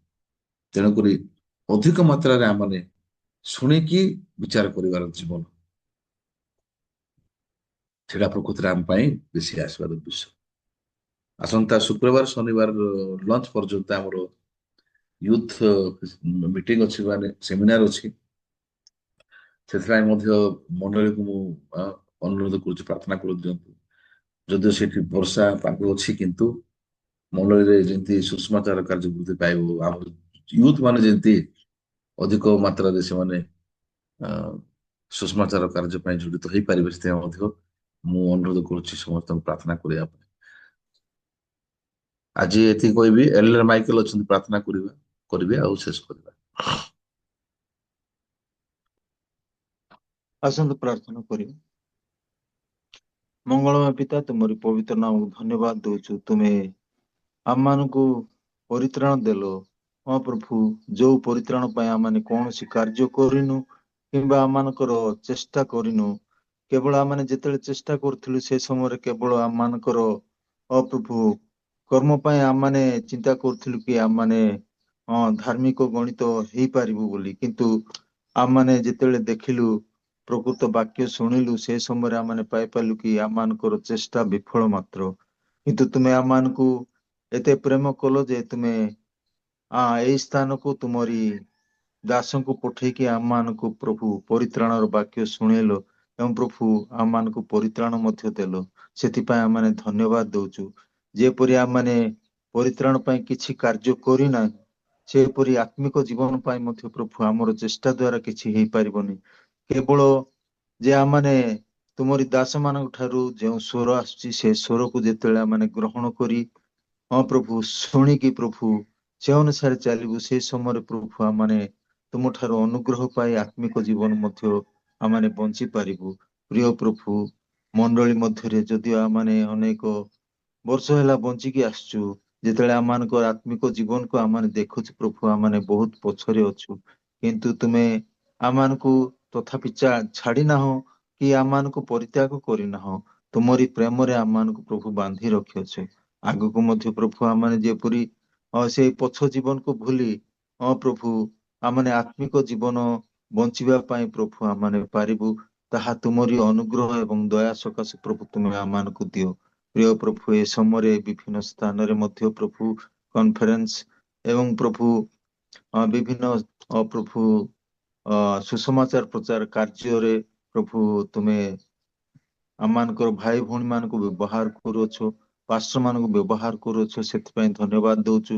ଆଜି ମଧ୍ୟ ଯେତେବେଳେ ମାସରିପଡାରେ କାର୍ଯ୍ୟକ୍ରମ ରହିଛି ପ୍ରଭୁ, ତୁମେ ଅନୁଗ୍ରହ ଦେଇଅଛ ସେହି କାର୍ଯ୍ୟକ୍ରମ କରିବା ପାଇଁ। ପ୍ରିୟ ପ୍ରଭୁ, ତୁମେ ଆଜିର ପାଣିପାଗକୁ ତୁମେ ନିୟନ୍ତ୍ରଣ କର ଏବଂ ସେ ଜାଗାରେ ଯେପରି ସୁସମାଚାର ପ୍ରଚାରିତ ହେବ ଏବଂ ପ୍ରଭୁ ଅନେକ ନୂତନ ଆତ୍ମା ମାନେ ମଧ୍ୟ ପ୍ରଭୁ ତୁମରି ସେ ବାକ୍ୟ ଶୁଣି ପରିତ୍ରାଣ ପାଇବେ ଏବଂ ପ୍ରଭୁ ତୁମର ଗୌରବ କରିବେ, ସେ ପ୍ରକାର ତୁମେ ପ୍ରଭୁ କାର୍ଯ୍ୟ କର। ପ୍ରିୟ ପ୍ରଭୁ, ଯେତେ ଜଣ ମଧ୍ୟ ସେ ଜାଗାକୁ ଯିବେ ପ୍ରତ୍ୟେକଙ୍କୁ ପ୍ରଭୁ ତୁମେ ଅନୁଗ୍ରହ ପ୍ରଦାନ କର। ପ୍ରଭୁ, ମଣ୍ଡଳୀ ମଧ୍ୟରେ ମଧ୍ୟ ପ୍ରଭୁ ଅନେକ କାର୍ଯ୍ୟ ରହିଛି। ପ୍ରଭୁ, ଯେତେବେଳେ ଆମମାନେ ଚିନ୍ତା କରୁଛୁ ପ୍ରଭୁ ସେ ସମୟରେ ପ୍ରଭୁ ସେ କାର୍ଯ୍ୟକୁ ଆମମାନେ କରିପାରିବୁ କି ନାହିଁ, ଏ ପ୍ରକାର ଭାବରେ ଆମମାନଙ୍କର ମନରେ ଦ୍ୱନ୍ଦ୍ୱ ରହିଛି। କିନ୍ତୁ ଆମମାନେ ବିଶ୍ୱାସ କରୁଛୁ ପ୍ରଭୁ ତୁମେ ଆମମାନଙ୍କୁ ସଠିକ ସମୟରେ ସମସ୍ତ ଆବଶ୍ୟକତା ବିଷୟ ଯୋଗାଇ ଦେଇ ସମସ୍ତ କାର୍ଯ୍ୟକୁ ସମ୍ପୂର୍ଣ୍ଣ କରି ତୁମରି ଗୌରବ ପାଇଁ ଏବଂ ତୁମରି ସୁସମାଚାର କାର୍ଯ୍ୟ ପାଇଁ ଏ ସମସ୍ତ ବିଷୟ ହେଇପାରିବ। ପ୍ରଭୁ, ସେଇ ପ୍ରକାର ଭାବରେ ତୁମେ ଦୟା କରିବ ଏବଂ ପ୍ରଭୁ ଆମମାନଙ୍କୁ ମଧ୍ୟ କୋଢେଇକି ନେବ। ସମସ୍ତ ଭାଇ ଭଉଣୀ ମାନଙ୍କର ହୃଦୟକୁ ମଧ୍ୟ ଏକତ୍ର କରି ସମସ୍ତ କାର୍ଯ୍ୟରେ ହସ୍ତ ବଢେଇବା ପାଇଁ ପ୍ରଭୁ ତୁମେ ସାହାଯ୍ୟ କରିବ। ଏ ପ୍ରକାର ଭାବରେ ମଧ୍ୟ ଆମମାନଙ୍କ ହୃଦୟରେ ପ୍ରଭୁ ହୃଦୟ ଦିଅ ଏବଂ ପ୍ରଭୁ ପ୍ରତ୍ୟେକଙ୍କ ଜୀବନରେ ପ୍ରଭୁ ତୁମେ ଅନୁଗ୍ରହ ଦିଅ, ଯେପରି ପ୍ରତ୍ୟେକ ଅଂଶୀ ହେଇ ତୁମର ଗୌରବ କରିପାରିବେ। ପ୍ରିୟ ପ୍ରଭୁ, ଆଜି ଆମମାନଙ୍କୁ ଏଇ ସୁନ୍ଦର ବାକ୍ୟ ମଧ୍ୟ ଦେଲ ଯେ ଆମମାନେ ନିଜରୁ କିଛି କରିପାରିବୁ ନାହିଁ, କିନ୍ତୁ ତୁମେ କେବଳ ଆମମାନଙ୍କୁ ଯେତେବେଳେ ଅନୁଗ୍ରହ କରିବ ସେ ସମୟରେ ପ୍ରତ୍ୟେକ କାର୍ଯ୍ୟ ଆମମାନେ କରିପାରିବୁ। ପିତରଙ୍କ ଜୀବନ ବିଷୟରେ ମଧ୍ୟ ଆମେ ଯେତେବେଳେ ଦେଖୁଥିଲୁ, ପ୍ରଭୁ ସେ କହୁଛି ଯୀଶୁଙ୍କୁ ଯେ ଆମମାନେ ତୁମ ପଛେ ଆସିଲୁ ତେବେ ଆମମାନେ କଣ ପାଇବୁ ବୋଲି, କିନ୍ତୁ ତାର ପରବର୍ତ୍ତୀ ଜୀବନକୁ ଆମମାନେ ଯେତେବେଳେ ଦେଖୁଛୁ ପ୍ରଭୁ, ସେ ତା ହୃଦୟରେ ପ୍ରଭୁ ସମ୍ପୂର୍ଣ୍ଣ ବଦଳି ଯାଇ ସେ ଈଶ୍ୱରଙ୍କର ଆତ୍ମା ଦ୍ଵାରା ପରିଚାଳିତ ହେଇ ସମସ୍ତ କାର୍ଯ୍ୟକୁ କରିପାରୁଅଛି। ସେଇ ପ୍ରକାର ଭାବରେ ମଧ୍ୟ ଆମମାନଙ୍କୁ ତୁମେ ବ୍ୟବହାର କରି ତୁମର ଗୌରବ ପାଇଁ ପ୍ରଭୁ ଆମମାନଙ୍କୁ ବଞ୍ଚାଅ ଏବଂ ପ୍ରଭୁ ପ୍ରତ୍ୟେକ କାର୍ଯ୍ୟରେ ମଧ୍ୟ ସାହାଯ୍ୟ କର। ସମସ୍ତ ପ୍ରାର୍ଥନା ଶୁଣିଛ ବୋଲି ତୁମକୁ ଧନ୍ୟବାଦ ଦେଇ ତ୍ରାଣକର୍ତ୍ତା ପ୍ରିୟ ପ୍ରଭୁ ଯୀଶୁ ଖ୍ରୀଷ୍ଟଙ୍କ ନାମରେ ଏହି ପ୍ରାର୍ଥନା ଉତ୍ସର୍ଗ କରୁଅଛୁ। ଆମେନ୍। ଆମେନ୍। ଧନ୍ୟବାଦ ଏଲ୍ଡର।